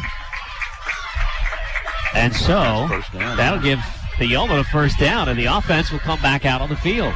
Now this is what we need, right? Get a little break. We did a good job. We didn't move the ball well the first part of the ball game. Then, like we talked about, we just marched downfield, had a great big play with Zakorian there, and we're down there. We get an opportunity to get a fresh set of downs here. Well, checking in at tailback is big number 36, Keyshawn Johnson. Like we said earlier, Keyshawn's a load. But down here is where you make your money, right here. And everybody's got to get their shoulders under the other opponent. 6:43 on the clock. You almost have a first and goal in the Blink Box Boutique red zone. It's going to be a keeper. That is going to be brought up to the middle, and he lost the football through the back of the end zone, but they are going to call that a touchdown. The two end judges both come crashing in, and he must have lost that after crossing the end zone line. But a touchdown for the Yeomen, and that is a huge turn of events. The Yeomen now have their first lead of 2020. They're up 6-3, and the Zynard keeper. Well, Zane made a great fake. Everybody was keyed in on Big Keyshawn, like we talked about, and proud of Zane for getting in there. He was 2 steps in the end zone when it came out of his hands. There's the Cryer Collision extra point. That is up and good. There's your extra point brought to you by Cryer Collision. For all your auto body repair needs, call Cryer Collision 697-2122 or stop by 3003 North Travis in Cameron. Yeoman now lead at 7-3 here in the Barrel Bum Smokers second quarter. There's 6:37 on the clock. You're listening to Yo Football on 105.1 The Ranch. A night under the stars in huge live oaks. Craft beers and award-winning wines or casual dining in a beautifully restored historic home for upscale food. But wait, what if you could have both? You can at Central Avenue Bistro in the historic Lawrence Hubert House at 312 North Central Avenue in Cameron. Come see what is new and old all over again. Patio or inside dining for dinner Thursday through Saturday, 5 to 10 p.m. For info or to schedule a private party, call 254-627-0083 or check their Facebook page. You're unbelievable. Welcome back here at Mexia. The Yeomen now have their first lead in the early 2020 season. It's a 7-3 ball game now, and the Yeomen will have a chance now to kick off to Mexia. The Yeomen go, 5 plays, 55 yards. They get the touchdown. That is your scoring drive brought to you by Don's Paint and Body. More than 20 years experience. He'll take the dents out of accidents. Again, that's Don's Paint Body over on West 4th across from Brookshire Brothers. Give him a call, 697-2011. Don Unick over there has been doing quality work for a long time. There's a kickoff by the Yeomen. It's going to be a short kick. That'll be bouncing at the 25-yard line, and that'll go out of bounds, and that will draw a flag on the Yeomen. Looked like nobody from Mexia wanted to touch that football. Yeah, I couldn't quite figure it. I guess their coaches were telling them to get away from it. I couldn't tell up here how it was spinning and turning, but definitely was going to the sideline. That probably not the way that we intended it or would have had it. Well, we talked about the field position battle here in the first quarter and a half or so, and Yeomen had done a pretty good job of flipping that script, but a mistake here will give Mexia fairly decent field position. Yeah, I think you stay with the same thing. I mean, you just continue to do more of what you're doing defensively. Don't try to do too much. Don't try to do someone else's job or do more than you're expected to do. Do exactly what you're coached to do, and we'll be fine. There won't be any place for them to go. If every hole's covered, you can't run. It'll be first down and 10 from their own 30-yard line. For play is going to be a handoff, trying to come around that right side, but finding no running room right there on that left side. I'll tell you, Eduardo Gill, I don't know if he must not have had lunch today or something. He looks awful hungry out there. He really does, and he's playing a heck of football game. They all are right now. And like we talked about earlier, take care of your spot, control your gap. And if we all do that, then the only place to go is to bounce it outside, and then we just run to the ball at that point and make a tackle. I'm proud of what I see. We just, like you said earlier, we've got to make sure we don't have any letdowns here. Stay focused. Stay locked in. Inside of 6 minutes to go. It's going to be a handoff. This one coming towards the left side. And he is going to power his way through. It looked like he shot out of a cannon after crossing across the line of scrimmage, but picked up about 5 yards, and that's a nice run by Mexia. Well, they had a good block over there. We on the backside, our defender on the backside, I can't tell, maybe it was Keyshawn. I don't know who it was, but someone was very close to making a tackle around his ankles before he got to the line of scrimmage. He was able to elude that and picked up the extra yardage. But still, 3rd and long for this offense. If we do our job here, we'll have great opportunity. 3rd down and 5 as Mexia hands off, trying to go around that left side, spun around, and brought down for a loss is Gerald Wiley, and that is a huge drop on a very talented tailback. Oh, man, great job penetrating the line of scrimmage. And once he was through, he didn't continue upfield. He immediately adjusted his path and got straight to the running back. What a great defensive play. That will lead to a punt for Mexia. 4th down and 8 for the Black Cats. Got to be careful here. Like I said, the wind, kind of a crosswind. Don't take any chances. We've been doing a good job here of flipping the field. Let's just do it again. Hemphill back at about his own 35-yard line. And it looks like Mexia waiting on the play clock to drain, and this is going to be another rolling punt. He rolls to his right. That one's nearly going to hit a Mexia player at about the 40-yard line. And it takes a Mexia bounce inside the 35 to about the 31. Not a bad outcome. We'd like to have a little better field position, but we'll take that. No risk of any type of a muff punt or giving them a chance to get the ball back. Yeoman were able to go 5 plays, 55 yards on their last drive. They'll get a second drive here with 4:23 on the clock, 1st and 10, as they will have it at their own 31-yard line, leading 7-3 over the Black Cats right now. Brett, it's going to be important for us throughout the course of this season to get the ball in Farrell's hands and Zakorian's hands and Sanchez and those guys. We got to get the ball to our playmakers on the outside. That'll loosen up the running for us. But receivers each side is going to be a direct snap, though, to the tailback. He's going to power his way up the middle, and he's going to pick up 4 yards on the carry. That is a punishing run. Yeah, Keyshawn's a big fella. Didn't have a whole lot of vertical right there, but he did bring the ball in, and I'll give him a hard time about that when I see him on Monday. But what a great run there to make something out of nothing. 2nd down and 6 now for the Yeoman. Inside of 4 minutes to go before halftime. Looking to throw. Zyder, quick one out to the right. That's the slant. That is caught, and he makes the first man miss, but he is going to be slowed down in the process and then gang tackled by a couple of men. But across the line for a 1st down, or what should be, but a laundry on the field means this could potentially come back. We're going to see what they call here, but that was a great pitch and catch.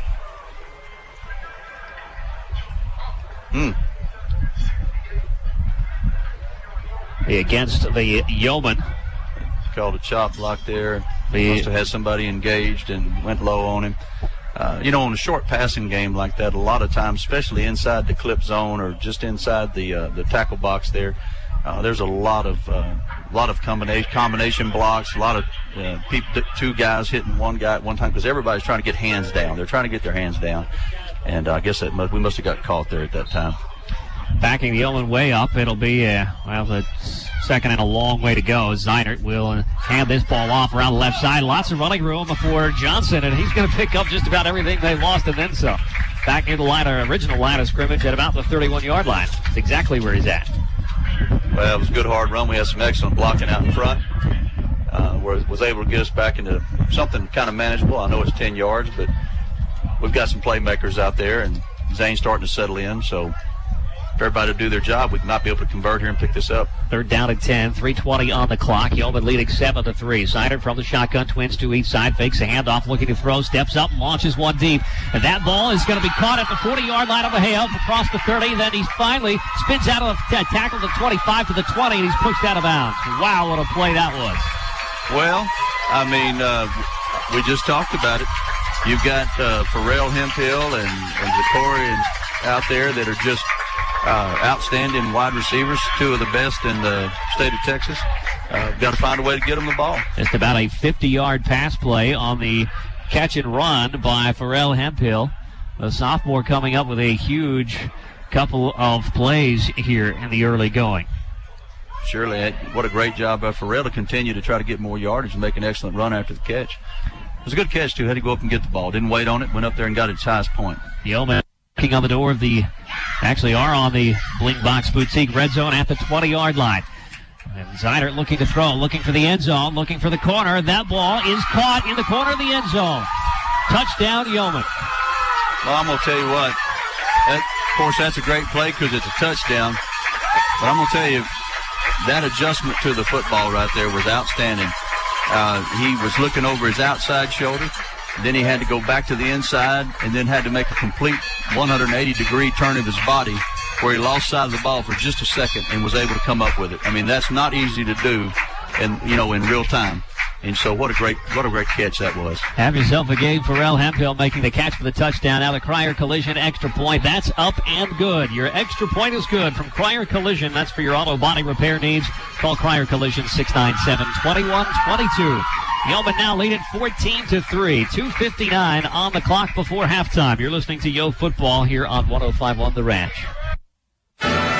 This is Brad Vosselin with Cameron Farm and Ranch Company. We realize firsthand all the hard work and dedication that all high school students put in to perform their best on game day. We also know how hard producers work to keep their livestock and crops performing at their best. Stop in and we'll find the tools you need to keep your animals in shape and performing well. At Cameron Farm and Ranch, we're in the game on 4th and inches. And around here, when we say go yo, we mean go yo!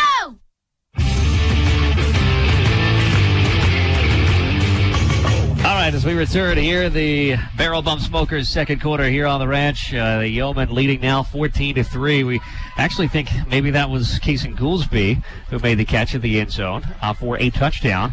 And what a play it was. Yeoman now leading 14-3. By the way, the Don's Painted Body scoring drive shows 4 plays by the Yeoman, and they went 70 yards to make it happen. And so the Yeoman now leading 14-3. He'll kick it off here. That is going to be dropped by Mexia. The Yeoman try to scramble and jump on top of it. They say they have it.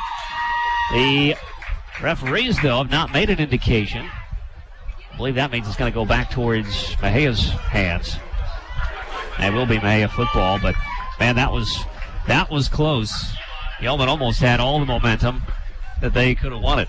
Yeah, the young man signaled fair catch pretty quick when the ball was in the air. That was an interesting play right there. I felt like that when it ricocheted off his face mask or his chest, whatever it did, that we had a real opportunity to get the ball. So from their own 37-yard line, the Mexia Black Cats have 2 minutes and 54 seconds on the clock before halftime. Coming up is our Germania halftime report, brought to you by Germania Insurance Agent Lisa Roden. This is where you've got to do your best job of the half right here. I mean, it makes sense. 2 minutes and 54 seconds and no big plays. Make them work for every inch. Make them walk down the field if they are even able to walk down the field. But absolutely no big plays. Make sure that you take care of your assignment. If you do that, the clock is running because they run the football. Force them into long, 3rd and longs to get the ball in the air and have a chance for a turnover. From that slot, motion, and the quarterback going to try to keep. Instead, he's going to be slowed down in the backfield, but breaks through that tackle.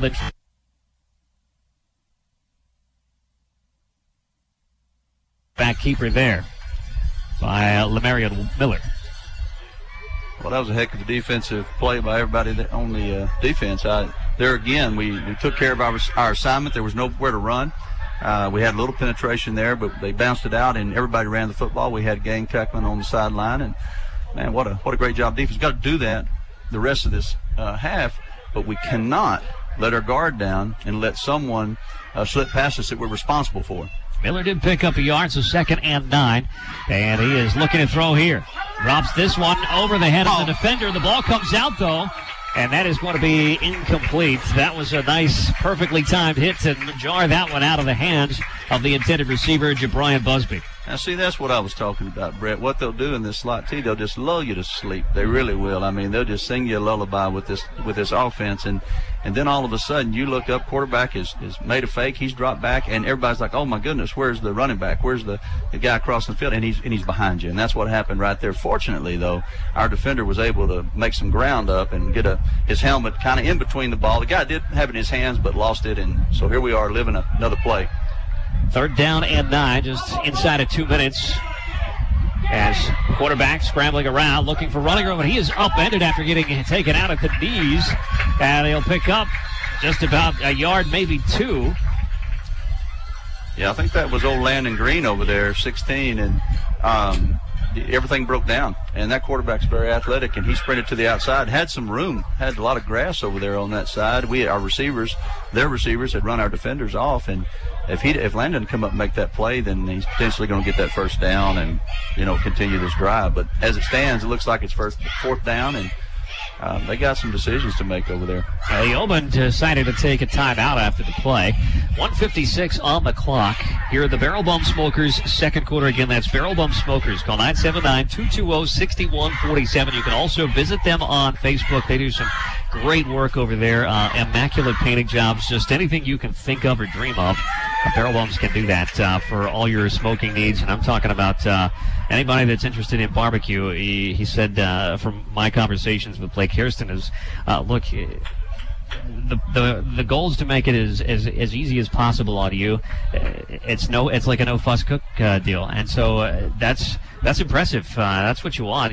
Why spend 14 hours cooking a brisket, right, when you can do it in half the time and with hardly any effort into it? Absolutely. I'm always looking for something that's it's easy to cook, or it doesn't take a whole lot of time. I don't own a gun. I'm not a hunter or anything. I do all my hunting at HEB or Arlen's or Brookshire's, and so I'm looking for the easy way out when it comes to supper.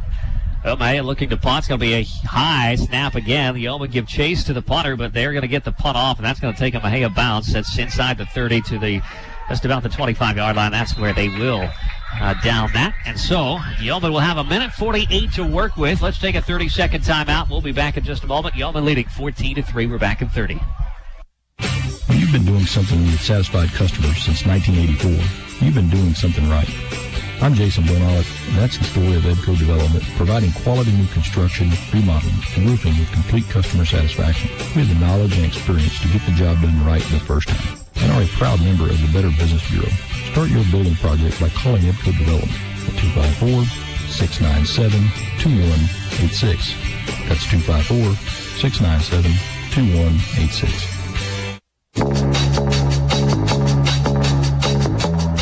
Coming back just a little bit longer than anticipated, but that's all right. Yoma take the first snap coming after the punt on their first play here. They run it around that left side and pick up nice yardage, a 9-yard carry there.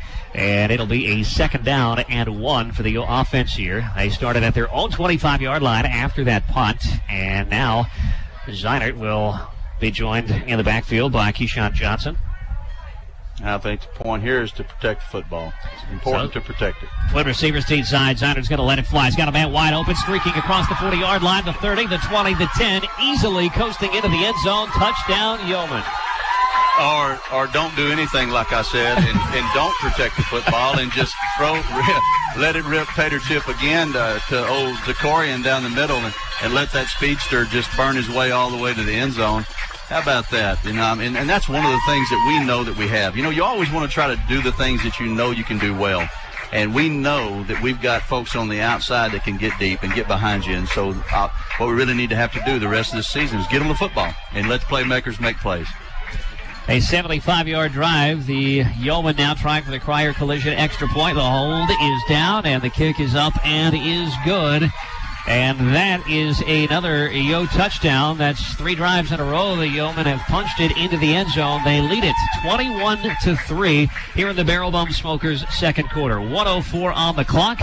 You're listening to Yo Football on 105.1 The Ranch.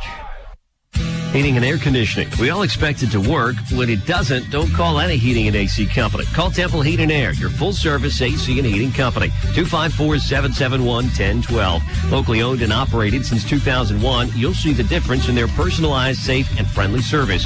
Visit American Standard and Lennox dealer. You'll get the right parts and service for the right system. Get same-day service and no surprises, plus great financing and discounts. When your system isn't working, call Temple Heat and Air, 254-771-1012. All right, back here on 105.1 The Ranch. Yeoman now leading 21-3. Touchdowns on 3 consecutive drives. Let's get to your Don's Paint and Body scoring drive. It was easy. 2 plays, 75 yards, a long strike to Zakorian Spikes, and the Yeoman now leading by a bunch, 21-3. Here's the kickoff, and that is going to be fielded around the 10-yard line on the far side of the field. Now coming up across the 20, near the 30-yard line. We'll see where they mark him just shy of that at the 29, or maybe right on that 30. That was great coverage by the Yeoman. That was a good kick. Put it right where he wanted it. Had the receiver running toward the sidelines. By the time his momentum, he was able to slow down and collect himself. He was 3 feet from the sideline, and then his really only option at that point, because things were collapsing around him, was try to get what he could up the sideline, and we had people there in good coverage, and outstanding job by our special teams. I know I've commented them on all night long. We need to have this type of special teams throughout the course of this year. If we're going to improve as a football team every week. So 1st and 10 for Mejia, less than a minute left at 59 seconds to go from their own 29-yard line.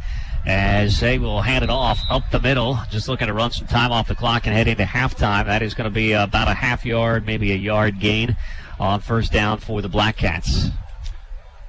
Once again, the young men up front for the Yeomen did a great job of taking care of their gap and playing gap control football. Our linebackers are doing a little better tonight than kind of what we had seen in the scrimmage I went to over at Madisonville.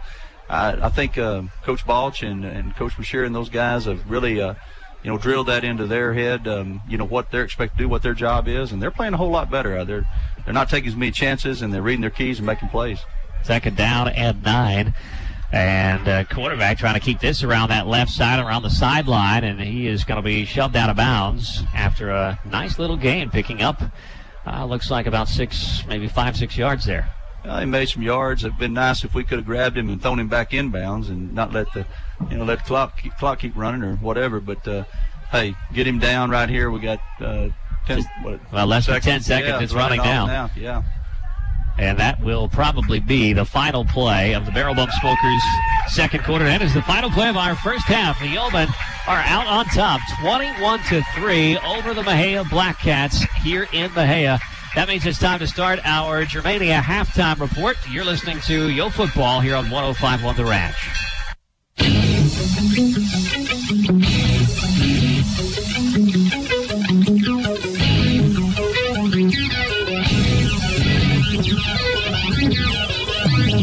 This is the Germania Insurance Halftime Report, live from the stadium, brought to you by Lisa Roden, your Germania Insurance agent in Cameron.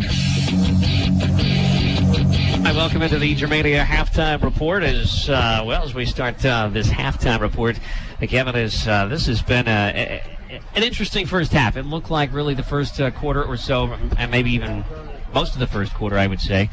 Yeomen just trying to find their footing. This is a unique season, and I say that because of COVID-19 and everything else going on. Didn't have all the practice time that you would expect. You didn't have all the scrimmages that you would expect or normally anticipate.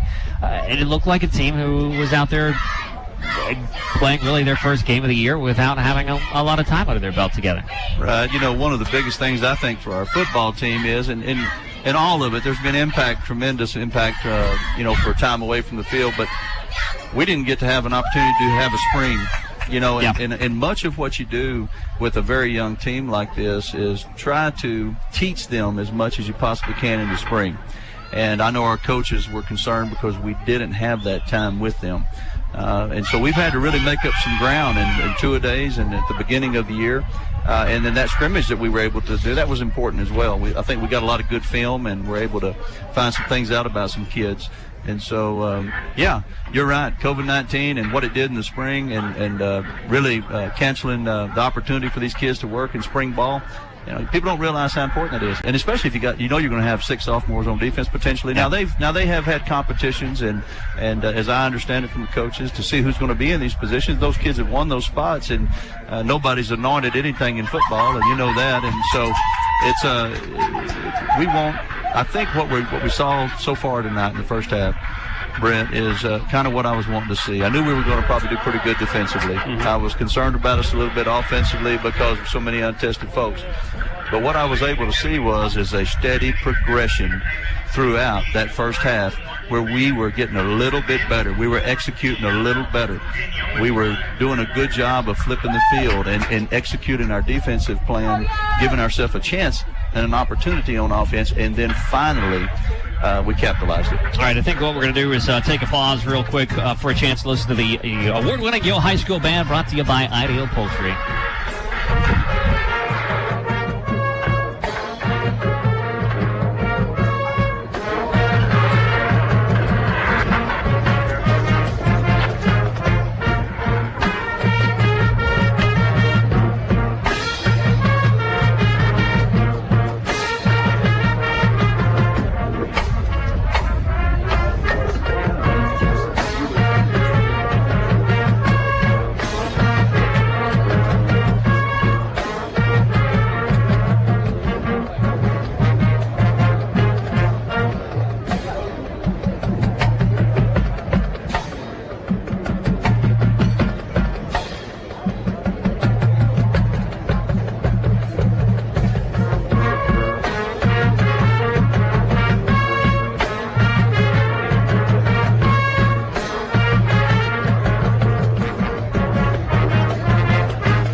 All right, welcome back into our halftime report brought to you by Germania Insurance and Lisa Roden, your Germania Insurance agents, of course, serving Cameron, the Milam County area. And that's always fun, though, listening into the Yale High School Band. Of course, tonight's performance of the band brought to you, as always, here on the Germania Halftime Show by our friends at Ideal Poultry in Cameron. Ideal Poultry does so many great things, and the band is probably one of their top priorities. They take care of those folks like no one else. Yeah, absolutely. Tremendous band boosters, Ideal Poultry, and we have several folks, and tons of folks actually in the community that support our band. When you have the best band in the land, Brett, it's easy to support them. When they go out there and they put that type of show on week in and week out, and do so well in marching contests and in concert and sight reading, man, it's really easy to support those folks, those kids. And we Mr. George left us to go over to Belton, and we really wish him well. And we were so fortunate to get Mr. Schreiber in here from Valley Mills, where he had won a state championship and had another opportunity at another time. And the kids have really meshed well with him and the other band directors. I know he's putting in a tremendous amount of hours himself, as well as the kids, and you can see it right there. Now, we were just talking out during the break and listening to them, that it hurts me because I really like to see the fullness of the band. I love seeing all 100 and whatever many it is every year get out there and do their thing. We've had to break the band up to make traveling bands. When we're at home now, we'll put the band together, but still the show is going to be a little different. As I was telling you, because of the woodwinds and the brass and all the opportunity there for potential spread of COVID-19, you have to space these kids out a tremendous distance in practice. You really can't put a show together. It's difficult to do. Now, we will have a marching show, but it'll be a little scaled down, and I don't really want to comment on it because I am definitely spoil it, yeah. Well, not even spoiling it. I just definitely don't know anything about it. Oh, that's fair. I support the band and I love the band, but I was a terrible band member. I mean, I was last chair saxophone. I think some kid moved in from New Zealand and never had picked an instrument before, and they put him ahead of me. That's how bad I was. I mean, band director one time, we were in a parade, he said, "Look, Kevin, just don't actually blow into the instruments, just finger the keys and walk along, look like you're playing." That's how bad it was. So, but I do support the band, and my son, Kevin Jr., he's in 7th grade, he's in a band, he enjoys playing saxophone, so maybe one of us will actually make a saxophone player, but anyway, I do support our band, and I am thankful to Ideal Poultry and all of the band boosters and supporters that we have in Cameron and the Cameron community. They don't know, they can't really ever know what it means to those kids, the support that they give to provide the experience that our kids have. And the experience that our students have in band and marching band and concert and sight reading is an experience unlike most any other band in the state. And so what a great opportunity for our kids, and we thank our sponsors and supporters. For sure. All right, well, as we continue here on the halftime report, again, the Yeoman leading now 21-3, and this has been a slow start. But I feel like it's been that kind of way for really kind of everybody, except maybe the Yo defense. I don't know that we said enough about the Yo defense yet, because they came to play from the very first snap when they got buried deep in their own end zone at about the 2-yard line on the very first drive of the game for Mexia. And stood tall, held to a field goal, and ever since then it has been next to nothing for Mexia. Well, we did a really good job of flipping the field, and we put them in situations where they had to do some things that maybe they weren't wanting to do, or maybe uncharacteristic for that type of an offensive football team. And so I think we put them in some bad situations, and then couple that with the fact that we played excellent assignment football. I mean, we really have. We haven't given them, maybe once or twice, we've given them the hole that they wanted to run the ball into, or that, we've given them the opportunity to make the exchange that they want as clean as they want. I mean, Eduardo Gill's been in the backfield all night long, and the great thing about him, he's so smart being a senior. Once he gets in there, heel deep, he just locks down, and now he's looking to go right or left, and he's not running upfield where they can trap him or get past him. And so that, I think the fact that we're being disciplined at the line on defensively, our linebackers are improving every play. Our secondary is very athletic, so no one's running free with except that one play which we recovered. Mm-hmm. Our defense is playing very well. And when you couple that with them being in a spot where they don't want to be and have to do things they want to do, it puts a little pressure. The pressure's back on them, and it's off of us. Offensively, each series, it seemed like we got a little better, we got a little looser, we got a little more confident, and then we were able to make some plays and get the ball in our playmakers' hands. I was listening to Patrick Mahomes talk, and in this commentator was telling Patrick Mahomes, how great he was and how athletic he was, and the plays he make, left-handed passes, behind-the-back passes, between-the-leg passes, whatever he does. And Mahomes kind of stopped him. He said, look, the real deal is I try to get the ball out of my hand as fast as I can to the people that can make plays.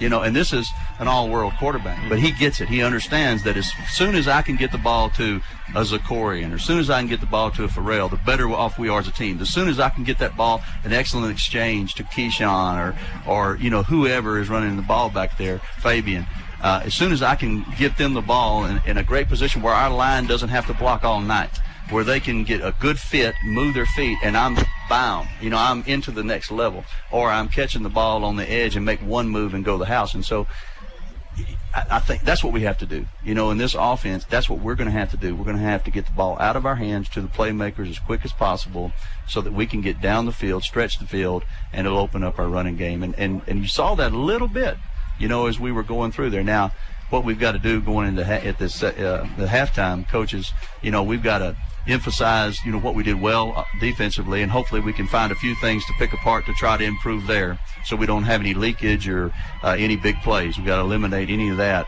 And then offensively, we really need to try to find a way to sharpen up but at the same time, relax. And sometimes when you try to do things perfect, you're real uptight, and it's worse than what you want.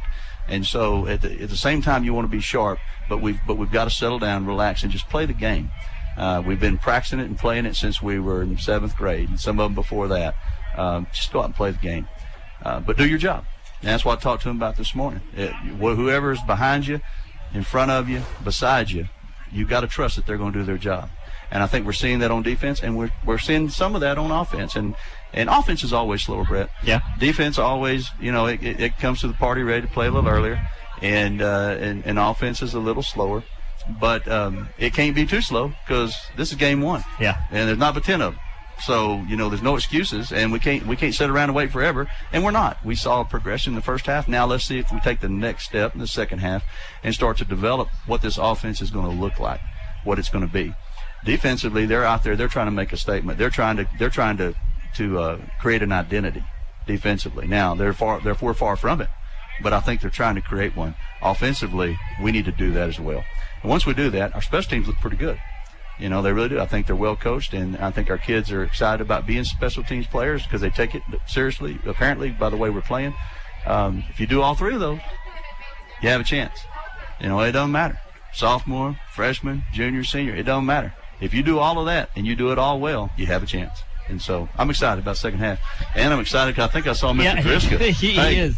Don't be leaving. I think he went to find the snacks. Okay. They do provide some press box food up here for us lonely folks as this game goes on. But I do want to say it's been a pleasure. Thank you for taking a few minutes. Well, it actually ended up being a whole half. But thank you for doing that, filling in a pinch. And expectations for the second half, when you get up and you have a 2-touchdown and then some lead, 21-3 right now, it can get real easy to quickly become complacent. But do you see that out of these kinds of kids? You're with these kids all the time. No, I don't. No, this group is a special group. They're very coachable. They are a very intense group. They have a desire to write their own legacy as fighting Cameron Yeoman. And so we talked about that this morning when I had an opportunity to speak with them. And I truly believe that's what you have out there on the field. They are young. They're going to make their mistakes. I think the second half, what we want to see is we want to see that same level of intensity defensively. We want to see that same quality of assignment football on the defensive side. I know I've said that a lot tonight, but when you're playing a team like that, that's crucial. It's important. I think we want to be crisp on special teams like we have been. And then I think the real thing that I'm going to be looking for is our offense. We've hit some big plays. Keyshawn's run the ball hard. We've moved the ball on the ground a little bit. I want to see us come out in the second half and really take charge up front. And I think that's one thing I want to see. I want to see these offensive linemen that we have, and I'm watching them out here tonight, and they are giving it a tremendous amount of effort. But it would really be nice for us to come out and establish the running game a little bit. It'd be nice to see these offensive linemen control the line of scrimmage, really send a message about who they are, what part of this identity they are. I didn't see that in the first half. I mean, they did a great job protecting. You saw the pocket. It didn't really break down. And of course, last pass, I thought Zane did a great job of stepping up in the pocket as it kind of collapsed around. But we were pushing everybody to the outside and creating that opportunity for him to step up. But it would really be nice, I think, if our offensive line here in this second half could dominate the line of scrimmage. They're young. Some of them are, first time out Friday night guys. But if they would do that, I think it would tell us a little bit more about what we can look forward to and what our potential is as far as offensive football. Zane has an arm; he just needs to turn it loose. We saw that tonight, but we also saw him choke it a little bit. He squeezed the air out of it. I think they probably had that one pass. They probably had to go get the bag and get another ball out because he knocked about 12 pounds out of it. But he just doesn't need to squeeze it. Just rear back and throw the football. Have a free arm, and he did that, and we were able to score a couple times. But yeah, I'm a offensive line guy. I coached it, and as an offense coordinator, I enjoyed coaching those guys. I love the Hogs. They're my favorite people. They don't get a whole lot of love. When I go to practice, I try to go watch them practice, and they don't get those guys. They have a hard time, getting a date or whatever. You know how it is. Offensive linemen. I always considered myself one, even when I was a tight end. I knew I was big and ugly, and that was fine with me. I enjoyed the game of football, and so. We want the big uglies out there to get after it this second half, and that's what I'll be looking for. And very proud of our boys, very proud of the fighting Cameron Yeoman, and I'm glad that Kenny Driska is standing behind me so I can get this headset off. Nobody else has to listen to my nonsense the rest of the night. Well, it's been a pleasure. I tell you what, let's take a break here on the Germania Halftime Report. We'll come back in just a moment. We'll get some relief in here. How's that? Sounds great. Kenny Driska will join us in just a few minutes. You're listening to the Germania Halftime Report here on 105.1 The Ranch. It's a trust as true as Texas, a friend with a helping hand. When you want to ensure the good things in life, trust Germania. Is your insurance company taking too big a bite out of your apple? When you're shopping for property insurance, think about coverage, service, and price. Make sure you're getting the most for your money. When you compare apples to apples, you'll see that your insurance delivers outstanding value, competitive rates, flexible payment options, and discounts. Plus, Germania offers 24/7 customer claim service. Trusted by Texans since 1896. Don't give up service or sacrifice coverage. Compare apples to apples. Then choose the outstanding value offered by Germania Insurance. So when you want to insure the good things in life, trust Germania. Call 697-4683 or Sharon Ruback, representative of Ruback Insurance and Germania Farm Mutual Company. And Black Cat Field here in Mejia's, the Yeoman now with a 21-3 lead. And we've got Kenny Driska joining us now. As this has been an interesting day in the booth. We had to make some emergency adjustments. Yeah, I appreciate that. I appreciate you doing that, and I appreciate Mr. Sprinkle stepping in for me there. And I'm a little worried that I got to listen to a little bit on the drive over. So I'm a little worried I might lose my job. He did an admirable job. I was impressed. He's already better looking than I am, and now he sounds better than me on the radio. So I'm in big trouble.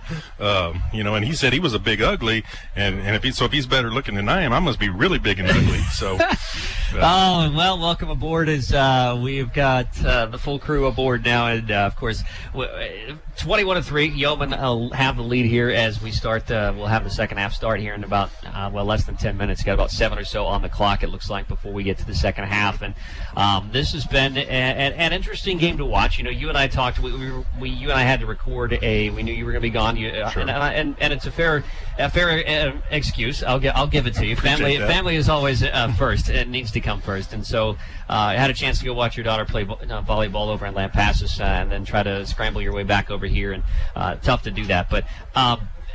You and I had to record a pregame show that we put together, and a lot of the things that we talked about sure look like what we were looking at in the first quarter especially. It was a couple of teams that just, I don't want to say going through the motions, but looked like they hadn't played together a whole lot. Right. Yeah. And not having seen it, I can only imagine that that's what it was. Especially for Mexia, breaking in a new offense with a new head coach and an offense that's totally opposite of what their philosophy was in the past. In the past they were a spread team and threw the ball around a lot. And of course they ran it a lot too out of the spread. But now, I don't know if they've thrown any passes here in the first half. Like I said, I got to listen to some of it, but one pass through. So, that's way down from what their average was last year. I can guarantee you that. So, we're breaking in a lot of new starters on our team for the Cameron Yeoman as well, and so it's going to take a few snaps for those guys to get acclimated to Friday night. And it's kind of feel like that's what we've seen. It's been a defense, as Kevin and I were talking about. Defense has been phenomenal here tonight. They got backed up inside after a turnover. Got backed up inside the 5-yard line at the 2, and stood tall and held them to a field goal. But after that, it's been pretty much punt for Mexia. And I think I mentioned when we taped the pregame show, if you saw the scrimmage that we had against Madisonville, which, is another 4A program, much larger than us, and they weren't behind the 8 ball like Mexia kind of is. Their coach has been in place, and they had their full fall camp and everything. So, but if you watched our front seven, I think our front seven has a chance of being really good with Gill and Solomon and the other guys that we've moved into the front seven with those two guys. I feel like that might be, every team kind of has an identity or a calling card or whatever you want to call it, and that front seven on our defense might be this year's calling card or identity for the Cameron Yeoman. Well, coming up here in about 4 minutes or so, we'll have the second half, and Yeoman will be having to kick in this one. We also are going to be coming up on our third quarter, which new this year is brought to you by Echo in Texas, who is cooking up some tremendous barbecue in Cameron over in the Arlen's parking lot on Thursday, Friday, Saturday, and the good gal Vance are if you don't know that they can cook, then you I don't know what you've been missing. Man, that brisket that Jamie makes, that stuff just absolutely melts in your mouth.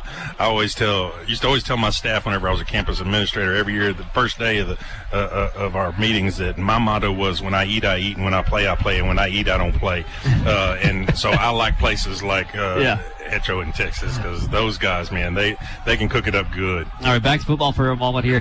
21-3, Yeoman out in front. That's a big number right now, or a big lead for the Yeoman when you look at this from a Mexia's standpoint. This is a team that's when you run the slot T, you can't be behind. Yeah, the slot T is built to get ahead and to stay ahead. It's not built to come from behind, and it's sure not built to come from 3 scores behind. So it'll be interesting to see here. Do they try to diverge from their normal routine that a slot T is going to run here, or do they stick it out and just try to inch their way back into the ball game? Because you've got enough time to get 3 scores, but if you start giving up some more scores, then you're really in trouble. Really, we've talked about from the Cameron side how it's been slow going, trying to build up any kind of rhythm, comfort level, really, especially offensively. And it almost feels like it's been that way for Mexia, even more so, because this is a squad that never even had a chance to have a scrimmage. Right, yeah. So they're really running a week to almost 2 weeks behind us, because of the fact that not only did they not have a scrimmage, they got shut down for about 10 days to 2 weeks of practice time too. So that definitely puts them a little further behind the 8 ball when it comes to getting their timing down. All right, we need to close up. Actually, we need to take our final break here on the Germania Halftime Report, and then we'll close it up, and we'll be back on the other side with the second half coming your way. It's a trust as true as Texas, a friend with a helping hand, when you want to ensure the good things in life. Trust Germania. Are Are you comparing apples to apples on your insurance coverage? Apples to apples? Yeah, like making sure you have a great rate and outstanding coverage. My company says they have the lowest rates, but I'm not sure about coverage. How about service? When you're shopping for property insurance, do you compare coverage, service, and price to make sure you're getting the most for your money? I never thought to ask. Well, Germania Insurance has been insuring Texans for over 100 years. I do need to do some comparing. Just make sure you're comparing apples to apples with the right coverage and outstanding rates for property, auto, and your family. So when you want to insure the good things in life, trust Germania. Call 697-4683 for Sharon Ruback, representative of Ruback Insurance and Germania Farm Mutual Companies.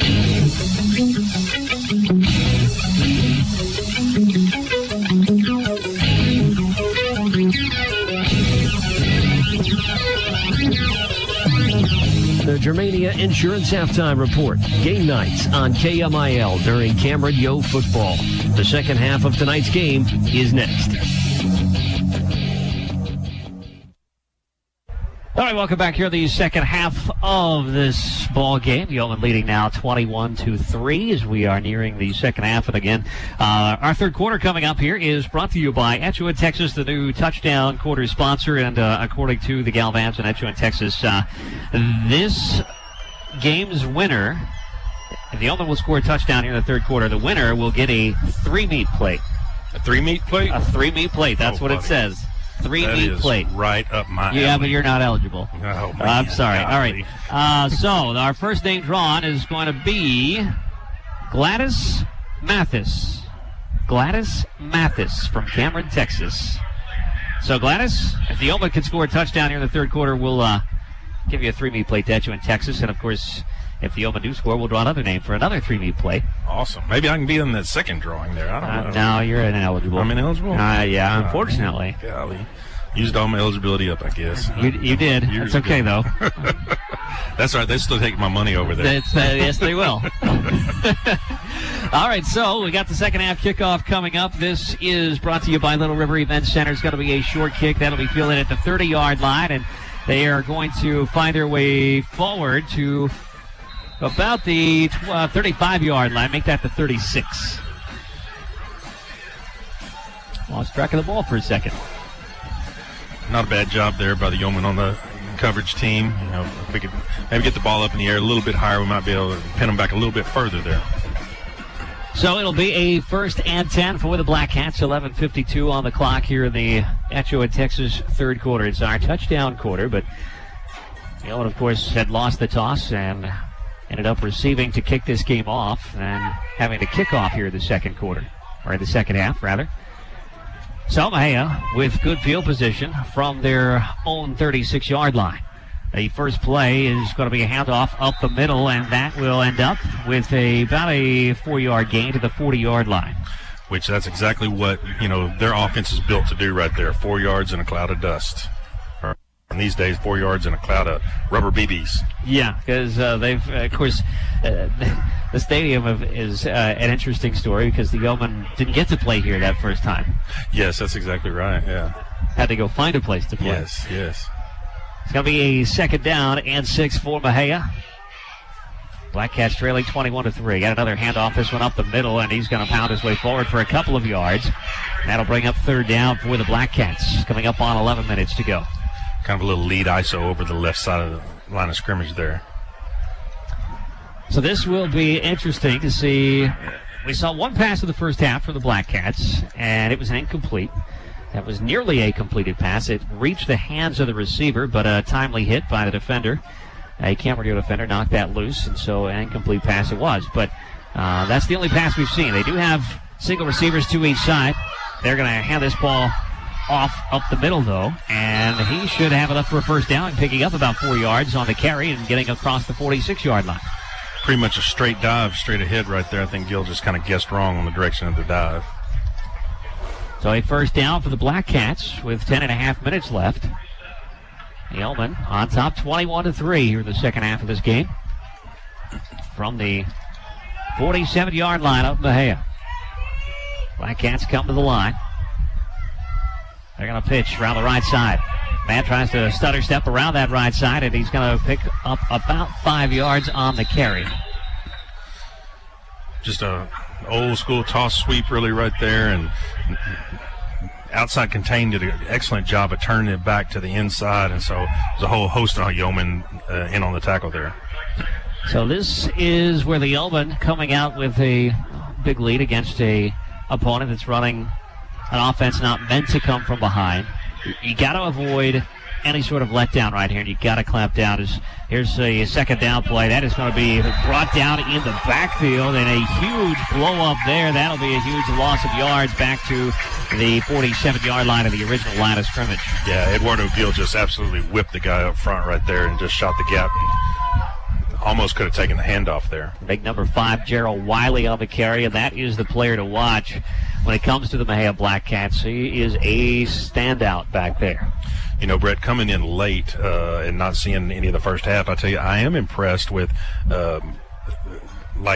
Mejia's ability to get lined up so well. I mean, their line of scrimmage is, it's straight as an arrow. So on a third down, and they're going to try to come up in the pocket. He's going to get dropped, and that is going to be another loss of 2 here. I want to say that was actually number 2, Trey Holman, who ended up taking the ball out of the hands of his quarterback, Ladarian Miller. And Landon Green did a good job there from kind of that outside linebacker position of again, keeping that outside containment and turning it back into the rest of his teammates. 8.5 minutes to go here in the HUN Texas third quarter. It brings up a punting situation for the Black Cats, a 4th and 12. Yeoman leading 21-3. One man is deep for the Yeoman, as the punter standing at his own 30-yard line.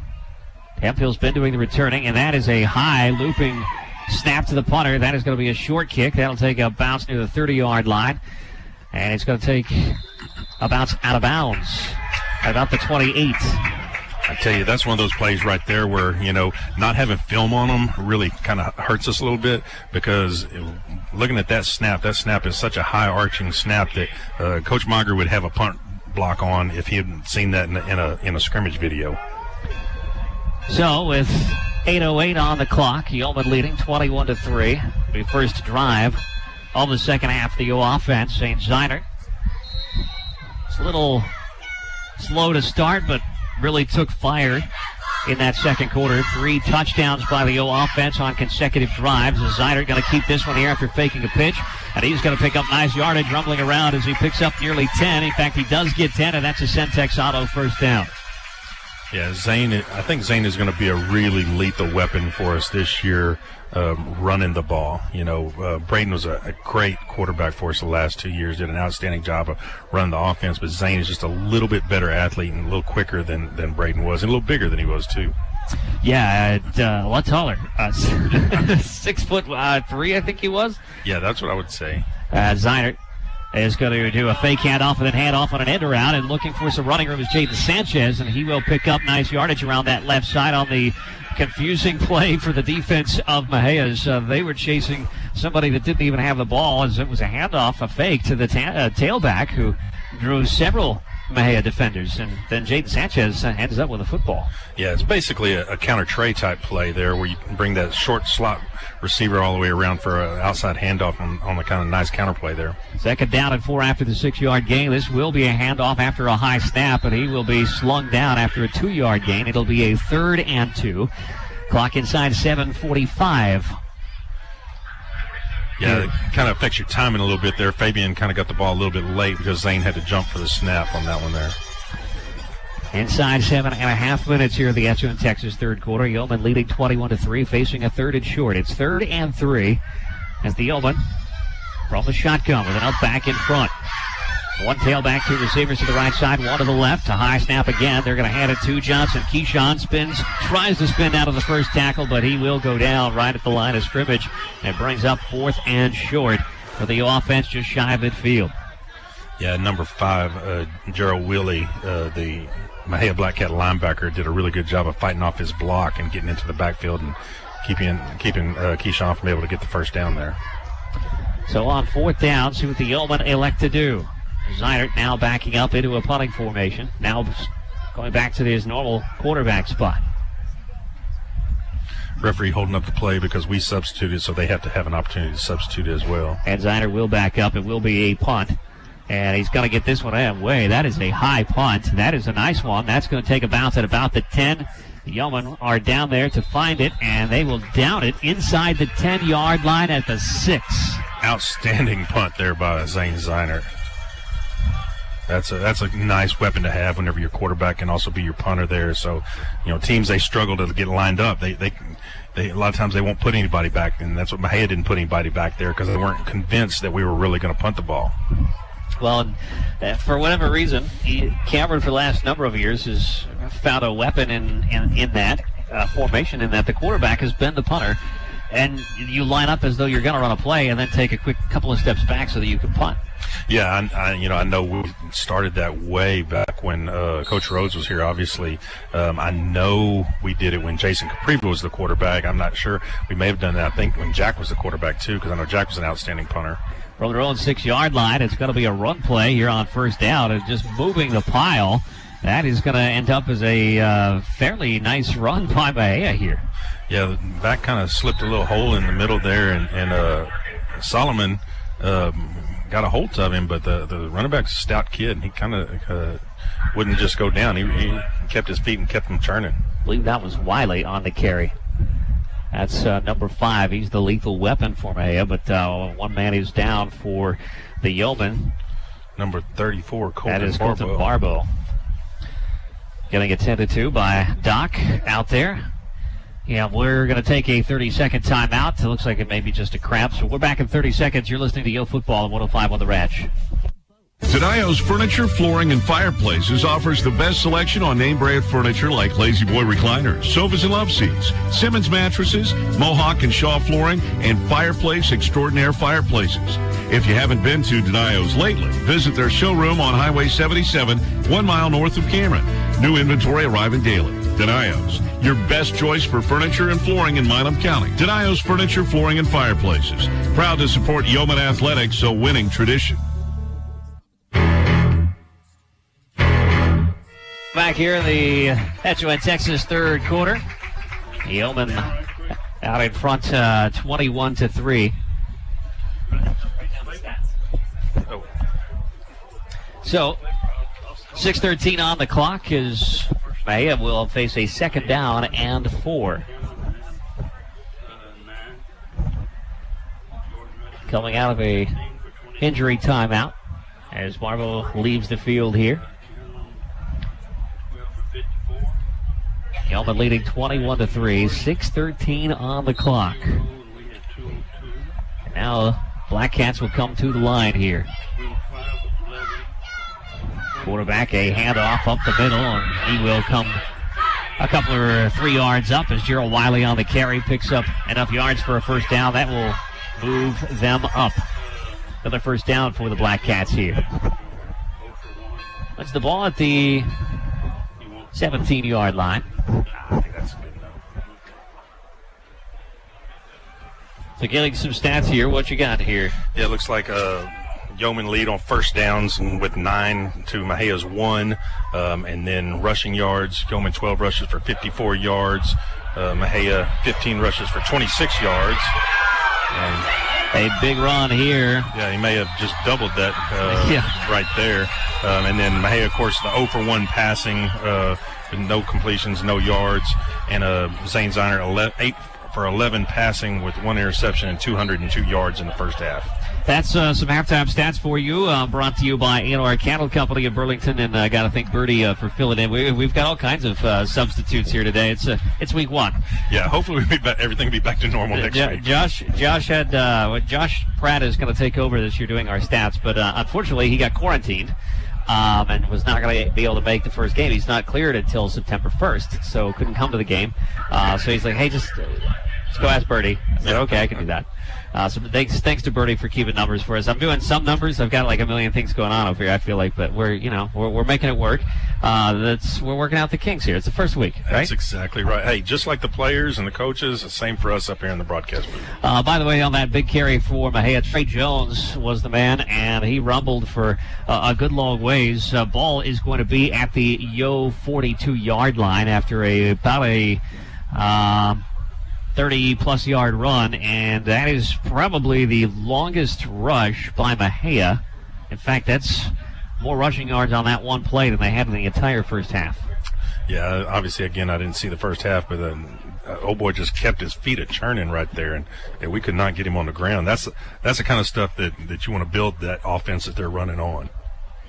So a nice play for Mexia. The Yeomen will have to regroup here. We've had a stoppage on the field. We do have another injury timeout here. And it looks like working on another cramp. Yeah, I can't. It's way over. It's actually outside, off the field, out to the sideline, over on the home side. So, and of course, the press box here in Mexia is on the visitor side. Yeah. I don't know if you mentioned that earlier or not. I'm sure you did. And so it's too far away for us to be able to see. A couple of cramps by Yo players here since coming out of halftime. That's after being in the first half injury-free. Looks like, is that Hemphill? Yes. So Farrell coming off the field now, and hopefully it is just a cramp. He's kind of keeping all his weight off that foot there and kind of dragging it a little bit. They were rubbing the calf, so that was my guess. But walking very gingerly on that for sure. You know, that's something you always worry about early in the season is, you know, not just cramps but injuries as well. And you know, this year with the virus and everything going around, you know, injuries can play even that much more of a part in the story.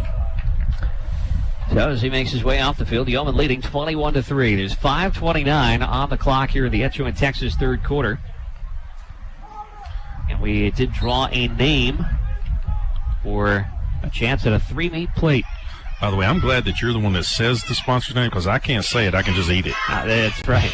Quarterback going to try to option around to his left. He's going to cut upfield, and he will pick up nice yards as he dives forward and gets to about the Yo 36-yard line. And I tell you what, that old boy looks like he's had a few plates of barbecue himself because that is a big old quarterback. Yeah, Lamarion Miller is a senior, and he's tall. Yeah, he's a tall, big, thick kid. I mean, he's the kind of guy you look at him in a uniform, you're like, that guy's going to be playing on Saturdays. So on 2nd down and 3 inside 5 minutes to go here in the Etcho and Texas third quarter, and look at the throw. Miller lets one fly. He's got a man open. That ball is caught inside the 10-yard line, and he will be into the end zone as he drags a Yeoman with him, and it is a touchdown Mexia to make it a 21-9 ball game. Yeah, Dylan Aiken kind of bit on the fake there, and the receiver got a step on him, and Dylan caught up to him, but then couldn't get him on the ground, and the receiver just kind of drug him the last couple yards into the end zone there.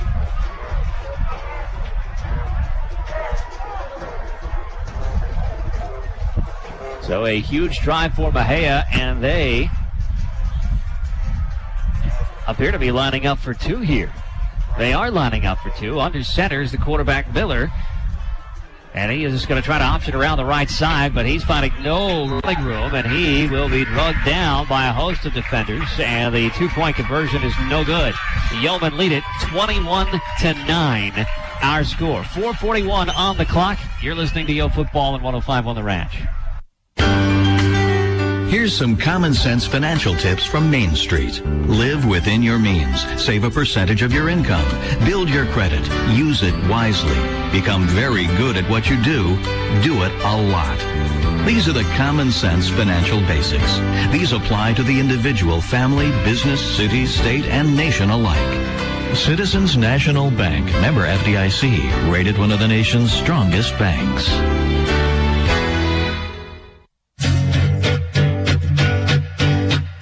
Welcome back here in the second half as Mexia strikes first here in the second half. They do so with a touchdown, but failed the extra point.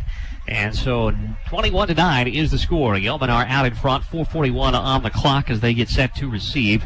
That was a long drive for the Black Cats as they go a total of 84 yards and end up with a touchdown. Again, extra point, 2-point conversion was a failure, and 21-9 is our score. That was their second possession here in the second half, and now Yeoman will get a chance at their second possession. Of course, it was a slow start for the Yeoman in that first half, but started with an interception, then a punt before they finally got rolling with 3 consecutive touchdowns. Meanwhile, it was a field goal, then a bunch of punts for Mexia in that first half.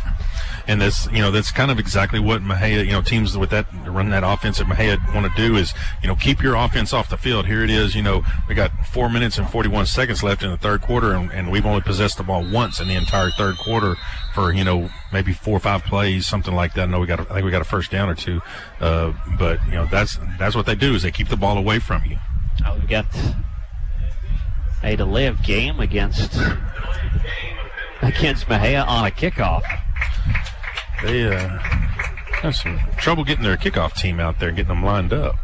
That is actually the second time there's been an issue with special teams lining up for Mexia. They had a punt early in the first, about the 4th play of the game, I guess, when they, on their second possession, they had to line up for a punt on 4th down and couldn't get enough men on the field and had to call a timeout as play clock got to 0. So. And again, that's the kind of stuff that happens, when you don't have a scrimmage and, it's early in the season already. So, onside kick attempt here. That ball's not going to go far enough. In fact, will go out of bounds. And that will set the Yeoman up nicely on the Mexia side of the field. Yeah, it was a whole 2-yard kick there. They kind of employ a kick where they look like they're going to onside in one direction, but the kicker actually comes from the other direction and tries to kick. Either one of those 2 guys could onside it, but took a poor bounce for them for sure, and Yeoman able to start with some absolutely great field position here on the, what is that? 37. 37. Well, actually, they're going to mark off the penalty for kicking it out of bounds, and so. So yeah. So we're going to get it on the 32. So from the 32, good correction, and realize that they had not marked that off already, but there you go. Yeoman will have it 1st and 10 from the Mexia 32. That's the first time the Yeoman have had the football to start on the Mexia side. Just 32 yards to go. Into the end zone. Yeoman comes out with 2 to the left. Yeoman moving right to left on the radio dial. And it will be a quick fake handoff and then a throw. It was a slant that was quick but dropped as he was hit. And it will be an incomplete pass. That was our freshman, Keyshawn Johnson, who's an outstanding young player and is going to be a really good one for the Yeoman. But that's the kind of play right there that young man's not used to Friday Night Lights yet. He's going to he's got to make that catch, and he had it right there in his hands. And like I say, he's an outstanding young player. So it'll be a 2nd down and 10. 4:34 on the clock. Yeoman leading 21-9 here over the Mexia Black Cats. On 2nd and 10, Zyder with Twins off to his left, Twins to his right. One man in the backfield looking to throw. Launches one deep for the end zone, and he overthrew his receiver. That looked like Zakorian out there, and that's a tough man to overthrow. Yeah, he overthrew Zakorian there by about a step, but I tell you what, he threw it where the ball had to be. They know who Zakorian Spikes is. Everybody in the state of Texas knows who that kid is. And so, they had a guy playing him deep, a guy playing him underneath, and then they had the free safety over the top. And so Zane really threw the ball where it had to be. It just, unfortunately didn't quite have enough time for Zakorian to get there. On 3rd and 10, 4.5 to go. High snap. They're going to hand it off, and that is a big man rumbling forward, and he is going to lose the football after hitting the ground. We'll see if that is going to go in whose direction. That is going to be Yo football. And that's barely. Ball popped out, and I think he must have managed to get right back on top of it as he rolled forward. Yeah, I think he got lucky and kind of did a little log roll and rolled right back onto the ball. It's Keyshawn Johnson there with a nice run on the counter tray play. But, man, you got to hold on to the ball there. So it brings up a 4th down, and an interesting 4th down for the Yeoman because the ball rolled forward, and Johnson was able to jump on it and leads to a 4th and 1. Yeah, 4th and a very short one, maybe even not much more than a foot. So see what Cameron decides to do. They bring in a couple of timeout here, and they will. A timeout has been called. Yeah, we were late running a player or tight end onto the field there, which is something new for the Yeoman this year. It's been a long time, probably since any Yo fans have seen a tight end line up for the Yeoman offense, but something that Coach Brashear and Coach Zeinert have installed into the offense this year, throw a new wrinkle into things, and so. The thing about it is that guy's got to be ready at all times. Johnny to on get the out spot. there, yeah. All right, so it's fourth and a short one. 3 minutes, 50 seconds to go here in the Etcho and Texas third quarter. Have yet to give away that first prize.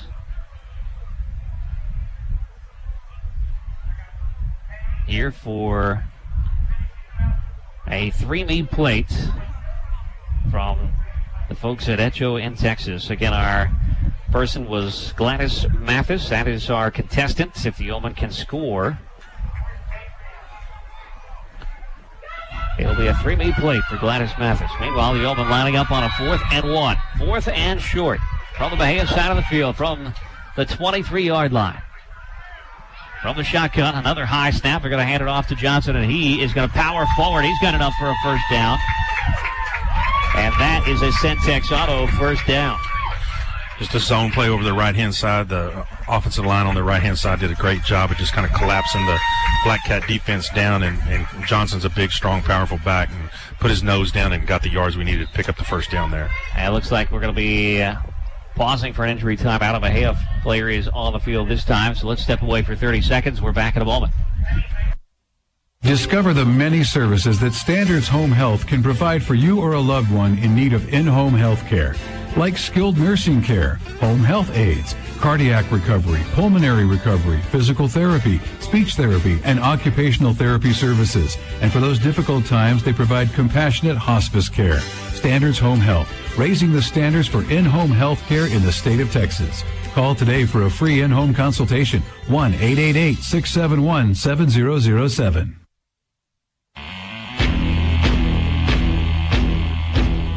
Back here in the Etcho in Texas third quarter, 3:46 on the clock. Yeoman leading 21-9. Let's get another stat update. This stat update brought to you by McElrath Motors. We got some numbers from Bernie Shoemate. So what did he give you? Yeah, back to our first half stats here. First downs, the Mexia Black Cats had 1 first down in the first half. Cameron Yeoman with 9. Mexia Black Cats rushed the ball 15 times for 26 total yards rushing in the first half, and the Yeoman rushed the ball 12 times for 54 yards. The Black Cats attempted 1 pass that fell incomplete, so they had no completions, no interceptions, and no yards passing. And the Yeoman, Zane Zeinert, quarterback, passed the ball 11 times, had 8 completions with 1 interception and 202 yards and 3 touchdowns passing. That's a stat update from McElrath Motors. Call Letter Joey, 697-4655. So on first and 10, 3:37 on the clock, and looking to throw, and now lost the football. Did Zane Zeinert as he was trying to avoid a sack, and instead loses the football completely, and it's going to be a turnover. Second one of the night for the Yeoman.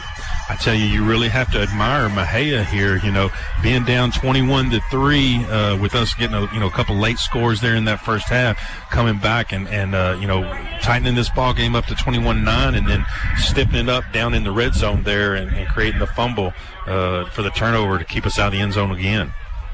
So it'll be Mexia football at their own 31-yard line. And a second turnover by the Yeoman. They are missing on the turnover battle here in this ball game. I'm not a big literature buff, but what's the line about going softly into the night? The Mexia Black Cats are not going softly into the night. So 21-9 is the score. Yeoman in front. 3:32 to go before we get to our fourth quarter. Mexia comes out, looks to hand off, and they're going to power their way. Gerald Wiley does across the 35-yard line to the 36. Just an off-tackle veer there. Fabian Solomon doing a great job of coming up and filling the hole there. Ball popped out late, and Landon Green picked it up and took off with it, but the runner had obviously already been down. So second down after a 5-yard run by Wiley. It'll be 2nd and 5. Coming inside 3 minutes to go here in the Etcho in Texas third quarter. Quickly to the line on the Black Cats. It's going to be another handoff here, trying to come up the middle, still fighting forward, still churning. Picks up 2-3 yards, just shy of the 40-yard line. Tell you what, our strong side linebacker Armando Reyes did a great job of filling the hole right there, and getting a hold of the running back and letting just the rest of the Yo defense come and help him get that big running back onto the ground. Brings up 3rd and short for Mexia. This is exactly what you expect out of the Black Cats running a slot T. Well, any team that runs a slot T, 3 or 4 yards just about every time you touch the football. Exactly. And there's something we're liable to see for a couple of weeks now because, Belleville's going to run this same type of offense. So, drops the football. Now a quarterback on a busted play. Going to have to try to take off. Tries to fight around the corner. The edge gets there. And then he steps out of bounds. But flags well back down near the 32-yard line. Yeah, I think he was trying to run a quarterback sneak there to pick up the first down. And he fumbled the snap. And, that's something about this offense that, their quarterbacks haven't taken a snap under center here probably for several years because they've been in the spread. And but he fumbled the snap. He tried to escape around the end. And when he did, Landon Green was doing a great job of trying to hold his contain. Well, the tight end that was blocking him held Landon, which is what allowed the quarterback to get outside there. Otherwise, Landon would have been able to stop him, short of the gain anyway. So penalty against Mexia will negate the big play. And it'll back them well up. They'll have a 3rd and long coming up. And holding penalties, man, that can really hurt teams that run this style of offense because you just don't have plays that are designed to go for 3rd and 14. It's a 3rd and I have 13, but 3rd and 13 regardless. It's a 3rd and long for the Black Cats here. I'm not going to argue with you about it. It's long. Yeah. Long for a slot T. Yeah. All right, so here we go with a minute 53 counting down, and now I think we're going to get a timeout by the Black Cats. And so, this is not a spot you want to be if you are Mexia. Trailing 21-9, but you got to admire the fight that the Black Cats are putting up here in the second half. Yeah, exactly. That's what I mentioned a few minutes ago. They've come out in this third quarter and they've hit us. Fabian fumbled the ball, or not Fabian, I'm sorry, Keyshawn fumbled the ball, but was able to recover it. And Kason Goolsby, had a pass there that he probably should have held on to, but nice hard lick, clean play, knocked the ball loose there on that reception. And then, of course, Zane had the ball stripped away and ended up giving up the fumble there. And then you look at, their touchdown drive, it's kind of got started by that long run down their sideline there where, it looked like the running back didn't really have anything to go at there, but he just kept his feet turning and just kind of carried several Yo defenders down the field. So,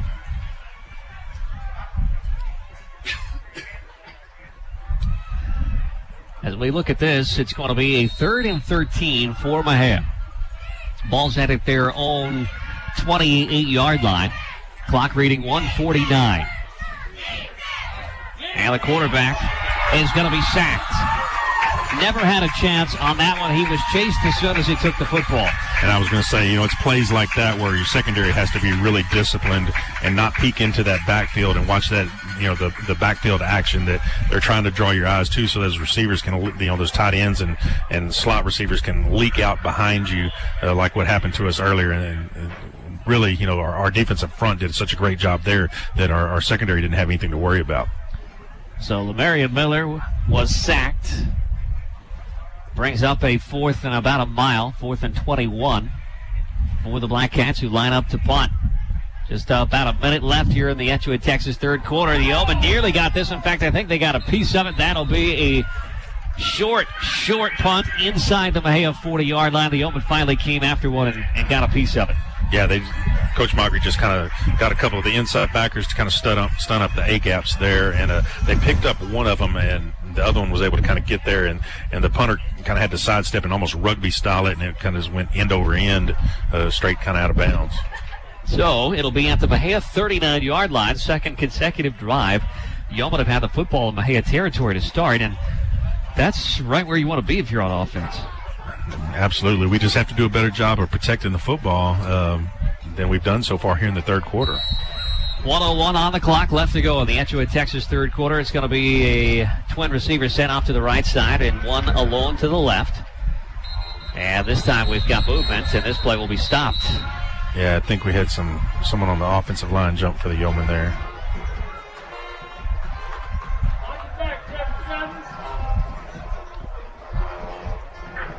So I think we got a timeout by Mexia. Oh, wow. Let's say that leaves them with one. Yeah, that's tough. With as much ball game as we got left when you're behind. All quarter to play plus a minute. An even minute on the clock right now. And still being down 2 scores. Yeoman leading 21-9 over the Black Cats. Now coming out of the timeout, Yeoman facing a 1st and 10 from the Mexia 39-yard line. Now looking for that first play of the drive. Unusual to see a timeout right after a change of possession. Yeah. So 1st and 10. Twins off to the right, 1 to the left. Yeoman moving right to left. It's going to be a handoff. And making a few moves, and then he sort of plants his foot and goes down. Yeah, it's kind of a dead leg type move there by, is that Fabian Bynum? By Fabian Bynum there at the running back position, and which the defender kind of took a swipe and missed when he gave him that dead leg, but Fabian kind of collapsed at the same time. I don't know if, the ground just kind of gave way underneath him a little bit there. His cleat slipped or what happened there. So 2nd down now after a 4-yard gain, 2nd and 6. Twins off to the right again, this time a keeper by Zinert. He takes a snap, and he's going to make nice yardage up forward across the 30, and he's got enough for a 1st down to about the 26-yard line. Nice, just kind of almost a power formation run there. Just a straight quarterback run with, he had kind of the sniffer back and his running back beside him there over on that side of the line of scrimmage with the offensive line, and just got in behind him and made a bunch of yards. Well, they give away no barbecue today. Man. That is the last play of the touchdown 3rd quarter, and no barbecue given away for Metro and Texas today, but Yeoman will have the football as we start the 4th quarter. You are listening to the O Football on 105 on the Ranch. Yeoman up 21-9 as we head to the final quarter. At Milam County Livestock Auction, our goal is to provide the best market environment for both buyers and sellers. Located in Cameron, we're right in the heart of Central Texas, which allows us to service customers from all over the state. I'm Kenan Mingus, and I invite you to join our team every Friday at noon for our weekly sale. You can reach us at 254-697-6697. Check us out on Facebook or at MilamCountyLivestockAuction.com. We look forward to seeing you this Friday at Milam County Livestock Auction. Sale starts at noon.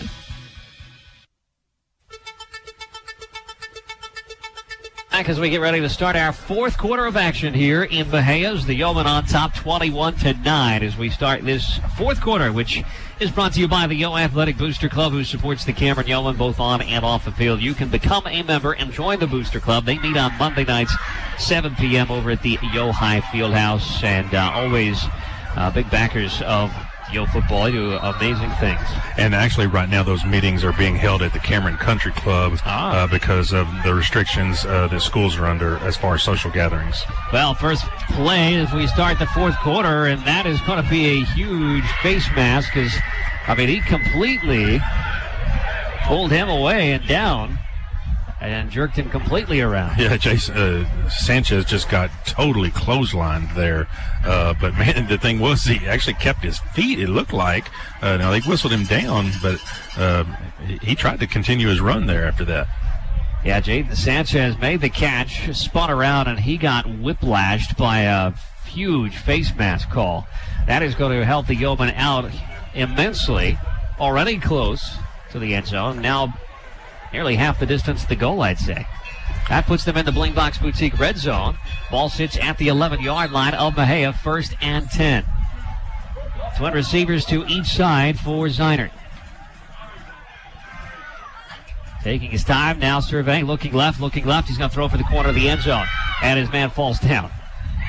Yeah, he's trying to run a fade pattern to Sanchez over in the end zone. Had a little cross action in the over on the left side of the line of scrimmage there with the outside receiver and inside receiver, and Jaden had his man beat, but Zane also threw the ball a little bit too far. I think the ball actually bounced out of bounds.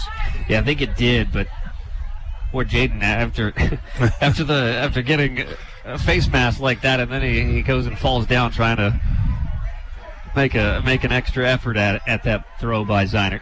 You got to like the young man's toughness of hanging in there after just getting his head totally taken off, though. So 2nd down and 10. 11:40 on the clock. Yeoman leading 21-9. Twin receivers to the right side for Zinert. One man alone to the left. They've got enough back. They're trying to make some changes, but looks like Yeoman going to have to burn their own time out here. Yeah, we got Zachorian Spikes is in the backfield there. at the running back position, and Keyshawn was at the fullback position that kind of cheats up there. I call it a sniffer back, but it's really kind of like a fullback type position. And looks like Coach Brashear wanted them to switch spots, and they were in the process of doing that, and his play clock was running down, so Coach Brashear wisely called timeout there instead of giving up the yards. So we've got 11 minutes and 40 seconds to go before the end of this ball game. Both teams now with just a single timeout. The Yeomen leading 21-9. A second down and 10 coming up for Cameron. Ball sits at the Mexia 11-yard line. What does Cameron need to do right here? You know, what I would love to see us do is punch the ball in on the ground. You know, we've definitely, proved that we can throw the ball, throwing for 202 yards in the first half. But I'd like to see us, really just establish a little bit of a running game here. That stat update, by the way, brought to you by McElrath Motors in Cameron. As again, twin receivers to the right side. They do go to that up back, but this is going to be a throw. That's going to be caught at the 10-yard line. He'll make a move, and he's going to try to dive into the end zone. And I've got flags coming out, but they're going to say he stepped out at the 1. I thought that he straddled the pylon there, which would have been a touchdown because he hit the ball in the left hand, but I missed the signal there from the official. Did you see it? Ball was out at the 1. It's a penalty on the Yeoman. I saw that it was against the Yeoman, but I didn't miss what the signal was. Holding. Yeah, holding against Cameron. He hadn't made it yet. There you go. Holding against Cameron. That's going to push them back after what was a nice, nifty play by Zachorian Spikes to get to the 1. I was like you, though. I thought he straddled the pile-up, but I guess got out to the 1. Meanwhile, it's going to back him up. It'll be a second attempt to do over again, but this time back at the 14-yard line. So Zeinert looking to roll around to his right, looking for the end zone. He's going to throw it short, and that was probably a wise move because well covered in the back of the end zone. Yeah, he was well covered, and he kind of had to let go of the ball a little earlier than he wanted to because our protection kind of broke down up front. Going to bring up a third down and 12. Yeoman leading 21-9. 11 minutes, 29 seconds to go here in this fourth quarter, brought to you by the Yo Athletic Booster Club. Yeoman looking over at the sideline for some signals. And now on third down in Mexia territory. The Bling Box Boutique red zone. Twin State side. Ziner looking to throw. Lets it fly for the end zone. That one came off wobbly. I'm not sure he had a great grip on that one. Yeah, little post pattern there, and I thought Zachorian was going to get there, but Zane had to let go of it again a little bit earlier than he wanted to, and Zachorian still wasn't able to quite get there as quick as he is. Yep, that ball had some extra English. Something on there had a little extra wobble to it. 11:26, and the Yeoman now going to try for a field goal here. Ball's going to be set down at the 21-yard line, and this ball's got a piece of it. Mexia came after it, and they got it. Yeah, number 5, Wiley came off the edge there, and I think he got a piece of it. So a blocked field goal. And that would have been huge for the Yeoman right there to push the lead back up to 3 scores with 11:21 to go against this offense that the Black Cats are running. That would have been huge right there. So it's disappointing that the Yeoman weren't able to get that. But just means that we got to step up defensively here and do our job on this side of the ball. Must have actually, they have pulled the points. Oh, there we go. Yeah, the offense is coming back. So 21-9 is where we stand. Mexia, offense on the field. They're going to pitch around the left side, looking for some running room over here near the sideline, and that is going to end up as about a 3-yard gain. Maybe 4. Nice job again there by Colton Barbo turning the play in, and Fabian Solomon coming in and just finishing it off. So a 4-yard gain gets Mexia to the 25-yard line.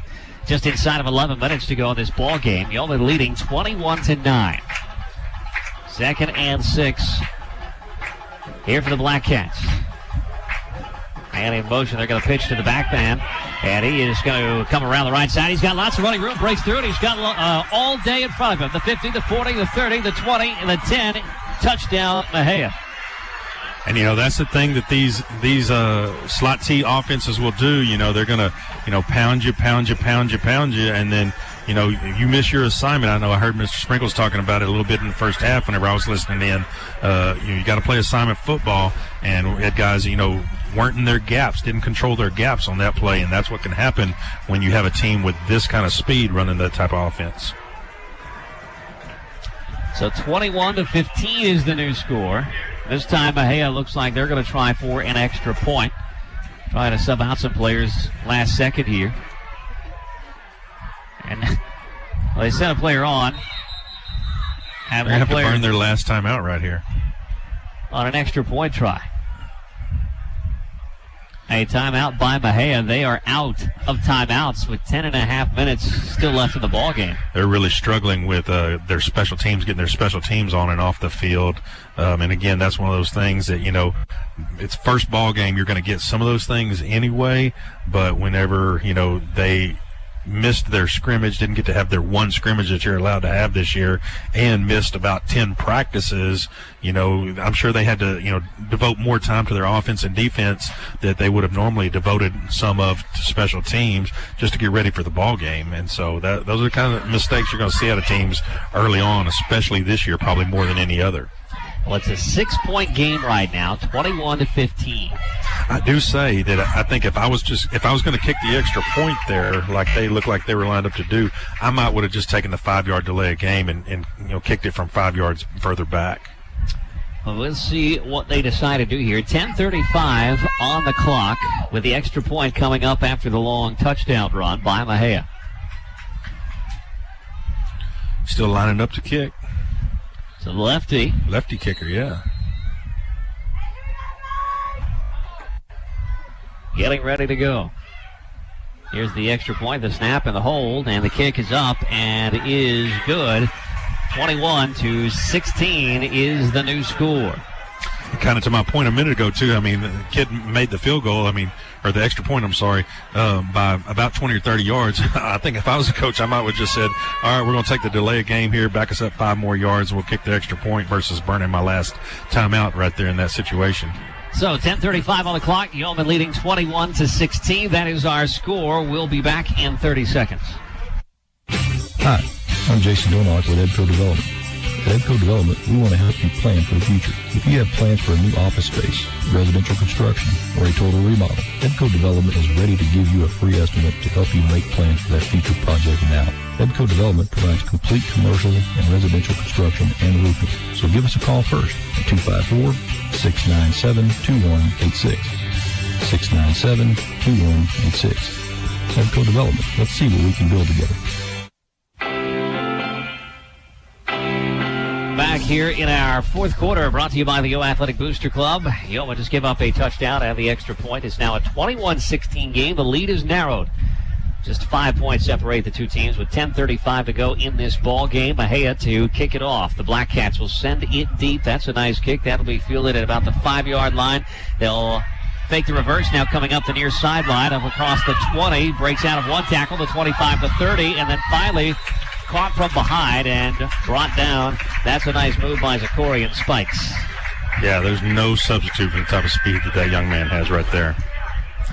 Not at all. So the Elbin will now take over. It's been a bit of a struggle here in the second half. Yeoman started, they've had 3 possessions. They had a punt, then a fumble in Mexia territory, and a blocked field goal. Meanwhile, Mexia has not gone away. Punt, touchdown here in the second half. Definitely showing some resilience there by the Black Cats. So Cameron will look to try to get something going here in this late in this fourth quarter.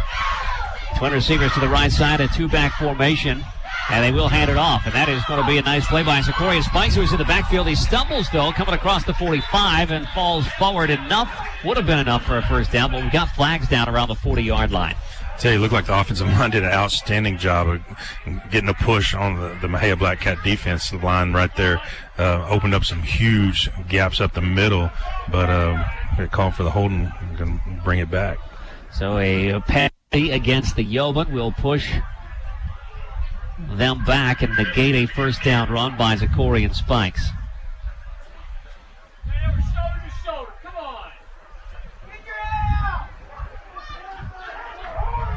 So So a 21-16 ball game. The clock now reading 10:20. They'll back the Yeoman up here to see where they place this at the 26-yard line.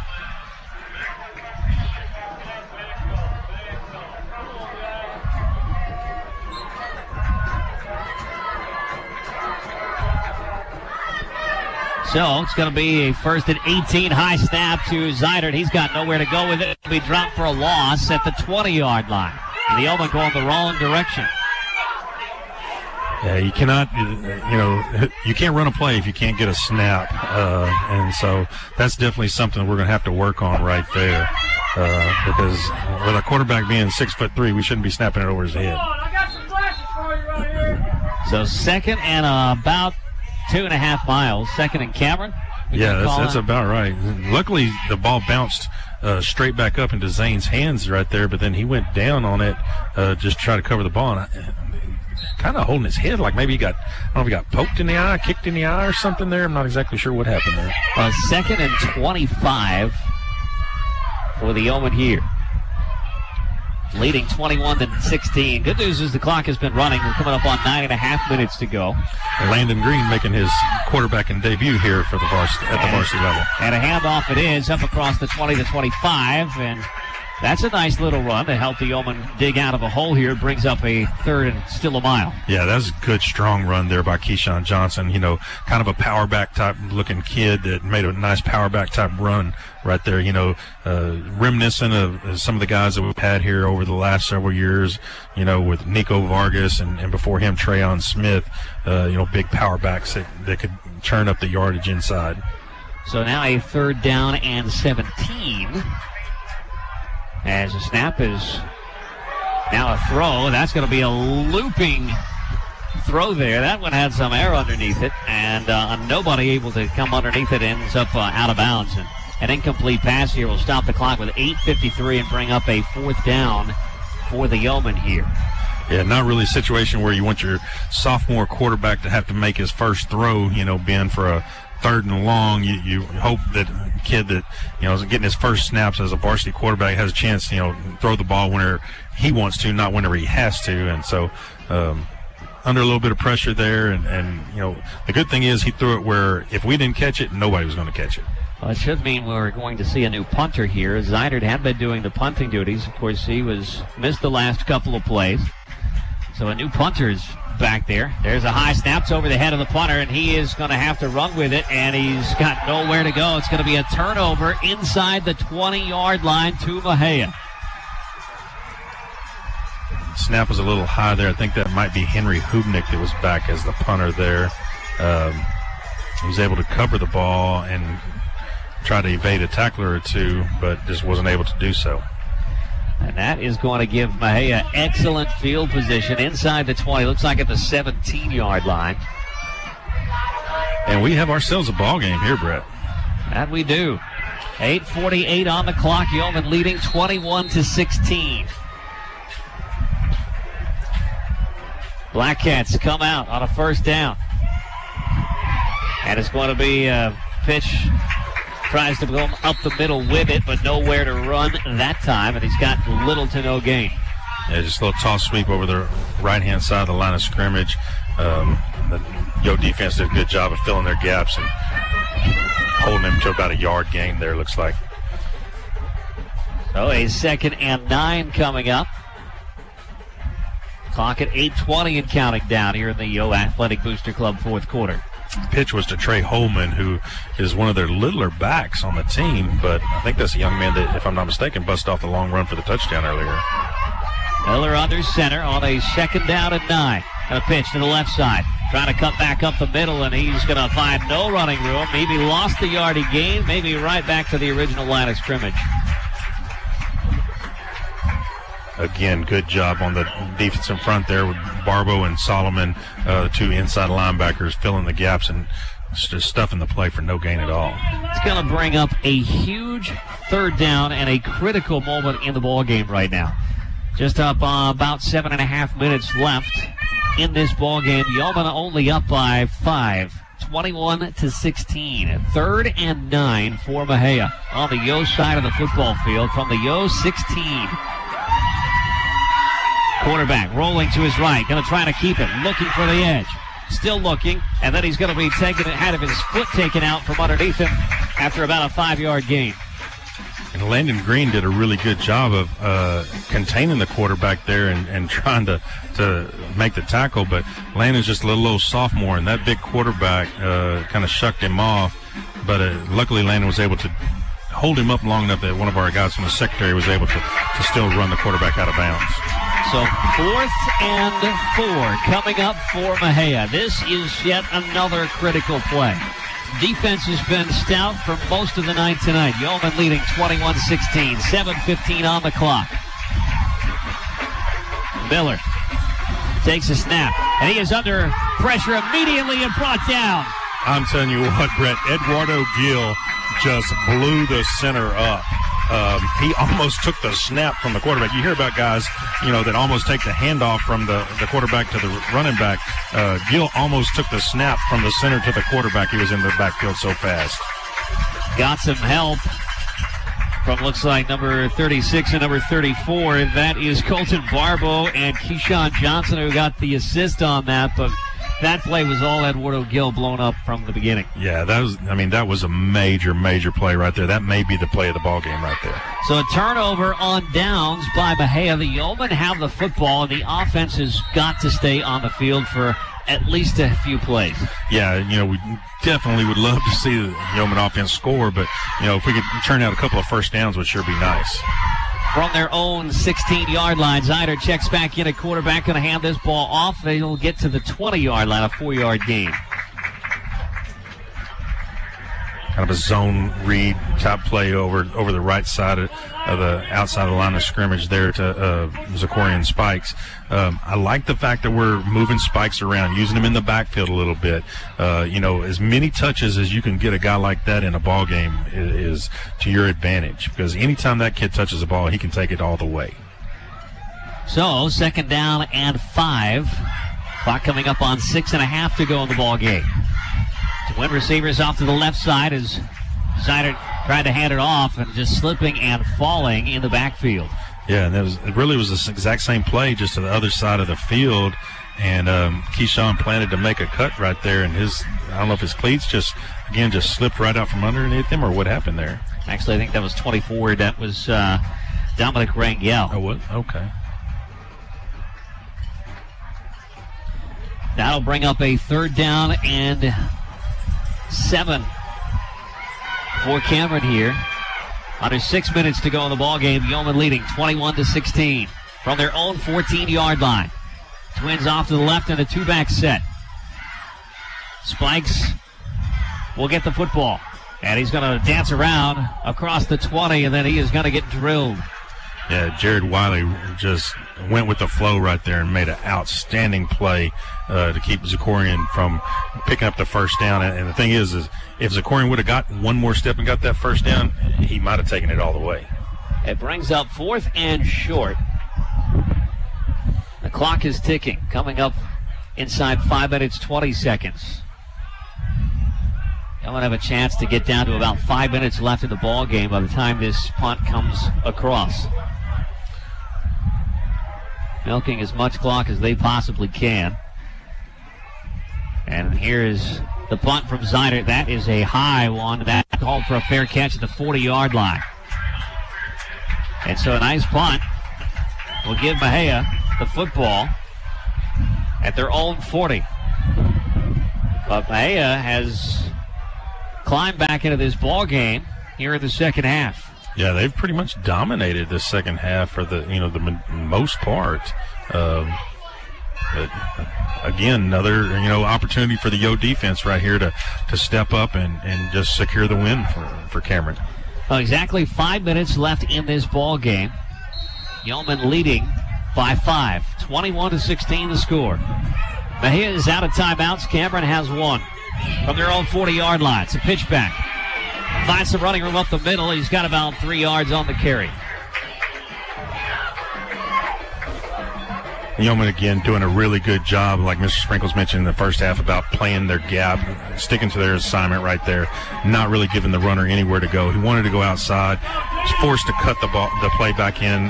Pharrell Hemphill did a good job. He was outside contained from the corner position there, and just forced them back inside, and just, a whole group of Yeomen there to make the play.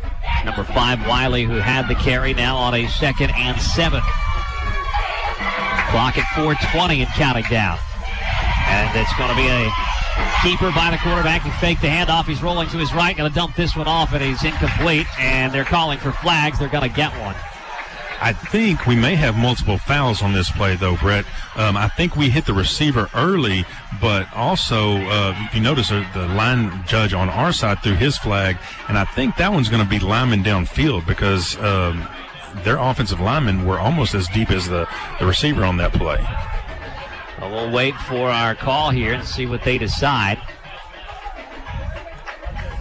Ineligible downfield. Yep.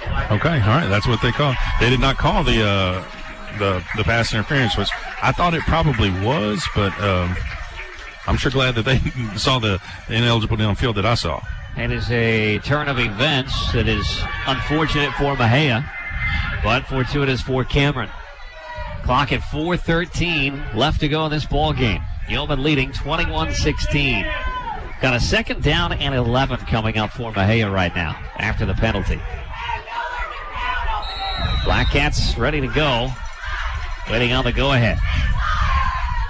Quarterback looking for running room around the right side. He was chased down, nearly brought down to the backfield, but finally going to get stood up near the line of scrimmage and then finally brought down. Say Keyshawn Johnson was on his tail, and I thought he was going to catch him, but somebody stepped up and turned him back. And when they did turn him back, number 54, I don't have my program right here, stepped up and just met that quarterback for no gain. Jacoby Bailey. I tell you, he did a great job. Laid a good lick on that quarterback right there. 3:35 left to go in this ball game. Yeoman leading 21-16. It's a 3rd down and 10 for the Black Cats. Miller under center for Mexia. Gives the handoff. This is Wiley. They put it in their best man's hands. He's got it and looking for the edge, but he's only going to get a yard, and it'll bring up a 4th down. The clock will keep rolling. Inside 3:10 to go in the ball game. Coming up on 3 minutes. And now we've got some lip over here on the sideline. Yeah. Gerald Wiley. Got a flag thrown there, and I saw Wiley mouthing, but I don't know if one of the Yeomen, was part of that as well. So we'll see what the flag's for here. That was right on the sideline. The clock is now stopped at 3:06. And a penalty is the last thing you want if you're the Yeoman right now. Yeah, you just stop them on 3rd and long. You don't want to give them a 1st down right here with 3 minutes left in the ball game. You could pretty much almost run the clock out if you stop them on 4th down, which, their offense is not built for 4th and 10.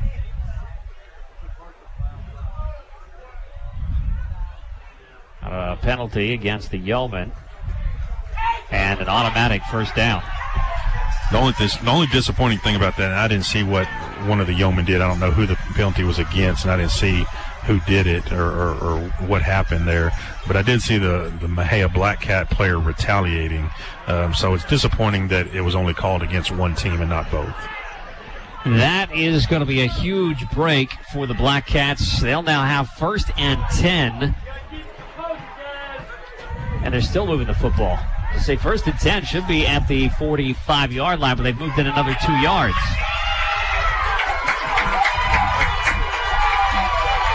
So instead, they'll get it at the 43-yard line. 1st and 10 from the 43 on the side of the field. Quarterback looking to run. Instead, he's going to be sacked. That is Keyshawn Johnson with a great stunt right up the middle there. Quarterback never saw him coming from the backside there because he was faking the handoff over to the left-hand side and rolling back to the right. And he turned around to make his bootleg there. Keyshawn just met him right in the chin. That is a loss of about 10. It'll be 2nd and 20. For Mexia, that backs them up onto the Mexia side of the football field at their own 48-yard line. 2nd and 20 coming up. 2:31 to go on the clock. And look at this. Two receivers lined out, one to each side for Mexia. They're going to look to drop back and throw it, and they do. They let it fly. That ball is going to be knocked away by the defense. And I tell you, that was outstanding coverage there by a young man. I think that was number 3, Iverson Brazil. He was step for step with the receiver there. So an incomplete pass will stop the clock. 2:18 left to go in this ball game. Yeoman clinging to a 21-16 lead. A 3rd down and 20 coming up. And Coach Ball just made a substitution here, kind of moving to a nickel package there. Took Keyshawn Johnson out from his linebacker position and put Zachorian Spikes in as another secondary player. So on 3rd and 20 for Mexia. Quarterback rolling to his right. Now looking to take off running. Cuts upfield. He's going to get across the midfield mark, but he is going to be well shot of a first down marker. A long way to go with a 4th down coming up. Clock continuing to run, nearing 2 minutes left in the ball game. And Gill was just chasing him down for his life right there too, and made the tackle from behind. You know, that's the kind of stuff you don't see nose guards tackling those quarterbacks from behind like that on those rollouts. That tells you what a good player that young man is. So with 1:45 left on the game clock, Mexia comes to the line. Well, the center is anyway. One man lined out wide to the right. Now here comes the rest of the Mexia Black Cats. 1.5 left to go. Going to be a pitch around the right side, but we've got a flag coming in. And, you know, a formation like this, out of a team like this, makes me wonder, are they going to run, you know, like a toss sweep action to the right side of the field there? And, you know, is that quarterback going to try to leak out to the left, you know, run a guy out of a back out of the backfield on like a wheel route there? Also got to be extremely cognizant if you are a defensive back right now and not let anybody get behind you. Yeah, exactly. Yeah. Keep everybody in front of you and knock the ball down. And 20 for the Black Cats. They're going to pitch. And trying a flea flicker. Instead, he lost the football. Yeoman have recovered. Or did they call it incomplete? Called it incomplete, yeah. Called it incomplete. Looked like they were going to try a trick play. Yeoman not fooled. Ends up an incomplete pass. Number 2 ended up with the football and was trying to launch a pass. Trey Holman instead, he launches one to the ground right at his feet, and it ends up as an incomplete pass. And, you know, turnover on down. Said in the pregame show, said at halftime, you know, that I feel like, you know, the calling card of this Yeoman team might be the defense. And I tell you, they've stiffened up right here, 2 possessions in a row in the 4th quarter when they've had to. Well, from the Mexia 47, the Yo offense will get a chance at it here to run some clock. Mexia has no timeouts. There's 1:18 left in the ball game. And the Yo offense takes the field here. And it should be time for the victory formation. Yes, and that is exactly what we've got out here on the field. We'll snap it to Zeinert, and he'll take a knee. Yeoman leading 21-16 with 1:18 on the clock, and Zeinert takes a knee. That'll run the clock here. Yeoman, I think, will be feeling very lucky after tonight. Yeah, you know, again, I didn't see the first half, but Mexia really just kind of dominated this second half for the most part outside of those last 2 possessions that they had the ball, and the Yo defense, you know, rose to the occasion.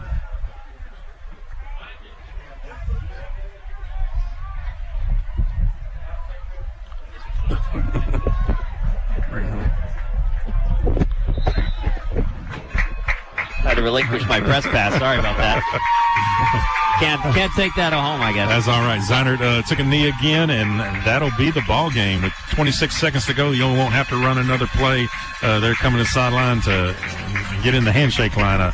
And I say that, I don't know if, I guess we're not having handshakes. I guess we sweat all over each other for like the whole ball game. Do the wave. And we're going to line up on the kind of the hash marks and wave to each other. Yeah, we got waves. Everybody is waving. All right. So that's how we hit ball games nowadays. All right, that is going to be the final whistle right now. And in the Yeoman, we'll walk away with a 21-16 victory here in Mexia. And that was by the skin of their teeth, I'd say. Yes, definitely. 100% by the skin of their teeth. And that tells you right now, or right there, it shows you right there, you have to play a whole ball game. You can't just play half a ball game. You got to play the whole ball game. Yeah, for sure. In fact, I tell you what, let's take about a 2-minute timeout. We'll come back in just a moment and see what we can come up with here for player of the game. We also need to come up with a play of the game, so we'll see about getting a couple of our highlights put together. But this is we'll talk more about this game too. So I'll tell you what, let's take a 2-minute timeout. We'll come back in just a moment. So you're feeling out of alignment. Don't ignore the signs and think maybe they'll go away. Head straight to Just Chiropractic in Temple and see Dr. Barbara Proctor. With over 20 years experience, she'll get you adjusted and on your way with no hassles, contracts, or startup costs. Just Chiropractic is the home of the affordable adjustment, offering $20 spinal adjustments anytime. No appointments necessary and no insurance needed. It's Just Chiropractic, located at 1915 West Avenue in Mid-Temple, or call 254-791-5045. Let your house welcome you home with a perfect temperature. The iComfort Wi-Fi thermostat from Lennox features remote control access so you can adjust your home's temperature from anywhere. That makes it the perfect complement to a Lennox home comfort system. Right now, Cox's Heating and AC is offering up to $1,600 in rebates on a new system, or enjoy no payments for the first 3 months when you finance a new Lennox system for as little as $116 a month. So make yourself comfortable. Call Cox's Heating and AC, 254-697-4252. Terms and conditions apply. See dealer for details. License number TACL B009432E. It's your home away from home. The Budget Host Inn and Suites. Cable TV with flat screen LCD HD TV in each room. Guest laundry, fitness center, and pool. The Southern hospitality at Budget Host Inn and Suites shows through. They can accommodate your next business meeting in their meeting room and business center. Romantic getaway? Book a jacuzzi suite. So if it's a business trip, romantic getaway, or you just need a place to stay for the night, the Budget Host Inn and Suites in Cameron has a room for you. 102 Lafferty Avenue. Call 254-605-0610. Budget Host Cameron.com. Tadio's Furniture, Flooring, and Fireplaces offers the best selection on name brand furniture like Lazy Boy recliners, sofas and love seats, Simmons mattresses, Mohawk and Shaw flooring, and Fireplace Extraordinaire fireplaces. If you haven't been to Tadio's lately, visit their showroom on Highway 77, 1 mile north of Cameron. New inventory arriving daily. Tadio's, your best choice for furniture and flooring in Milam County. Tadio's Furniture, Flooring, and Fireplaces. Proud to support Yeoman Athletics, so winning tradition.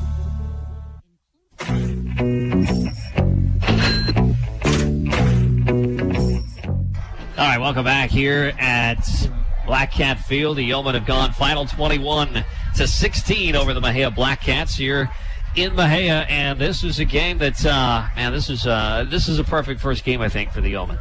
Definitely, able to come out and we got scored on first by the Black Cats to go down 3-0, and then came out and played really well in that second quarter and jumped out to a 21-3 lead.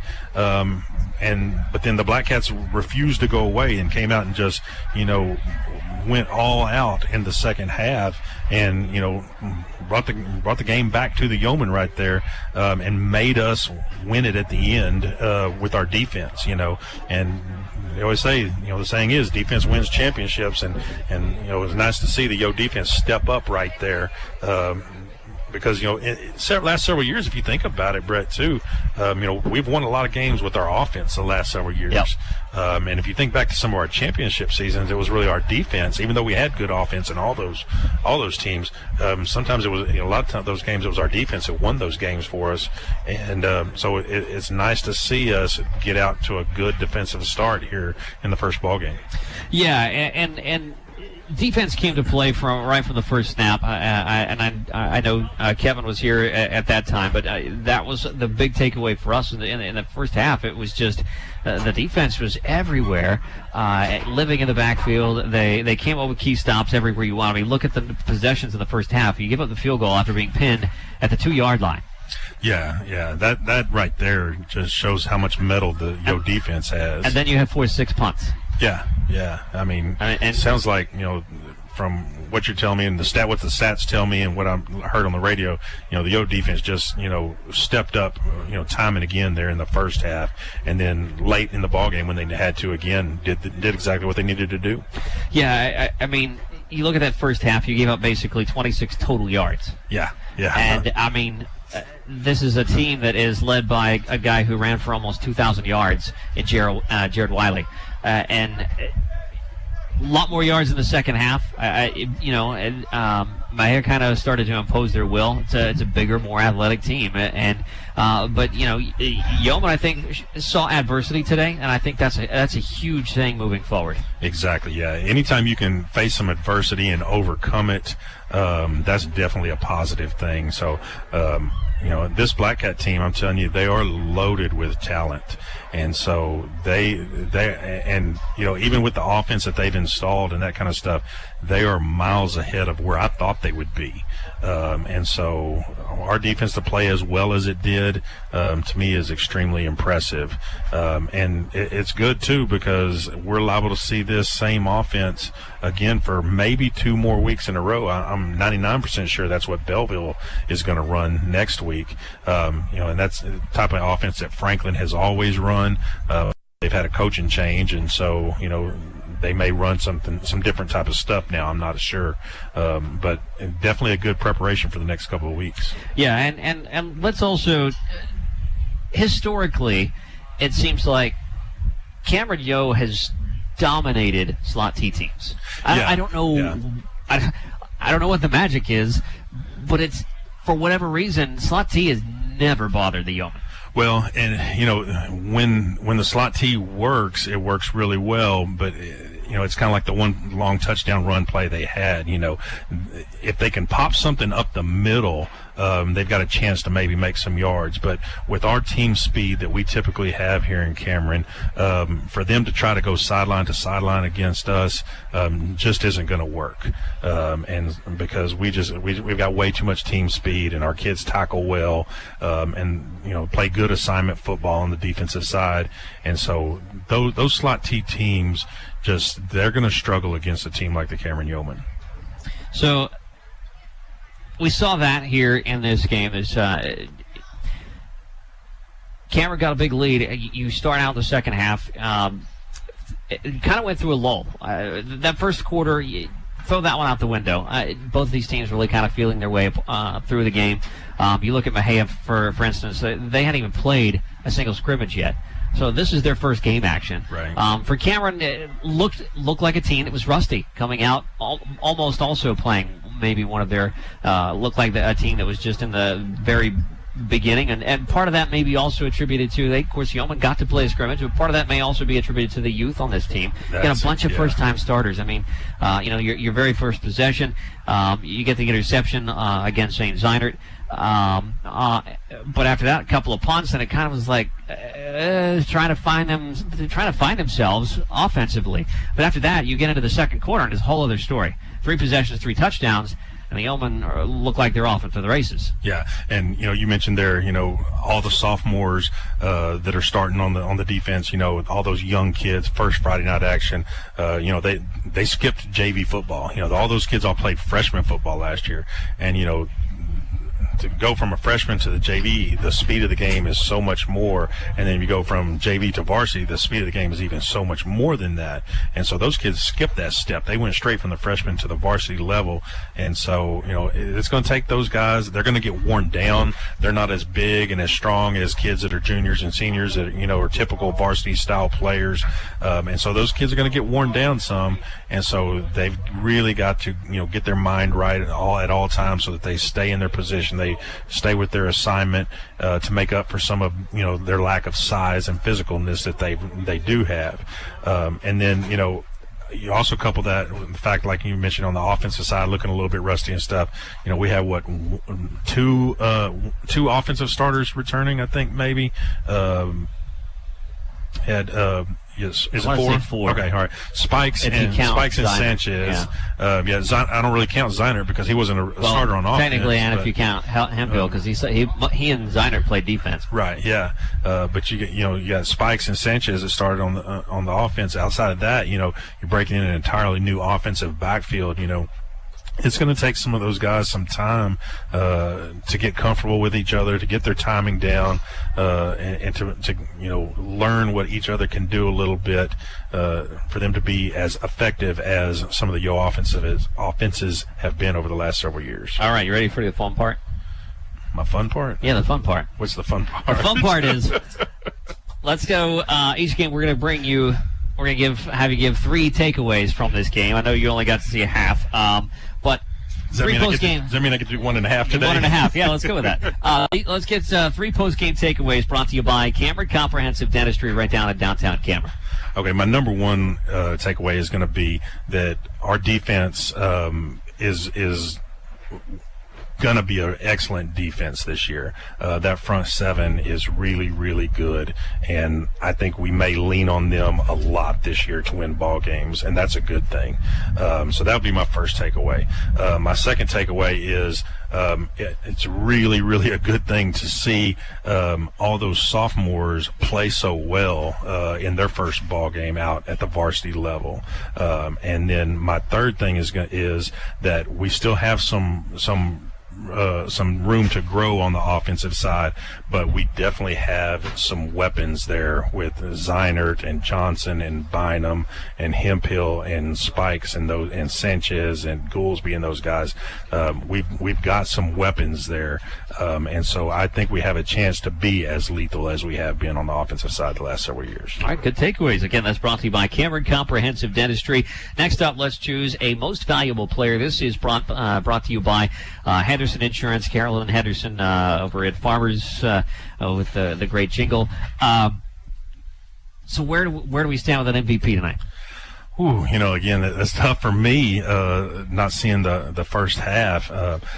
But you saw the numbers. But I saw the numbers, I saw the team numbers. I didn't see individual numbers. So that still also makes it kind of hard to pick a player of the game. If I'm going to pick a player of the game, I'm going to go with Eduardo Gil, because that guy, whenever it came time for the defense to really tighten up and win the ball game there on the 2 late possessions, he was the guy that was making the play. I went a step further, and I was going to say the whole defense. I thought you hold a predominantly 95% running team like Mexia to just 26 touchdowns and let them back in the game, but it seemed like whenever they needed a big stop, defense stood up and stood like a wall. Oh, definitely, yeah. It definitely wasn't a one-man show. It wasn't just Eduardo Gil and 10 other guys out there.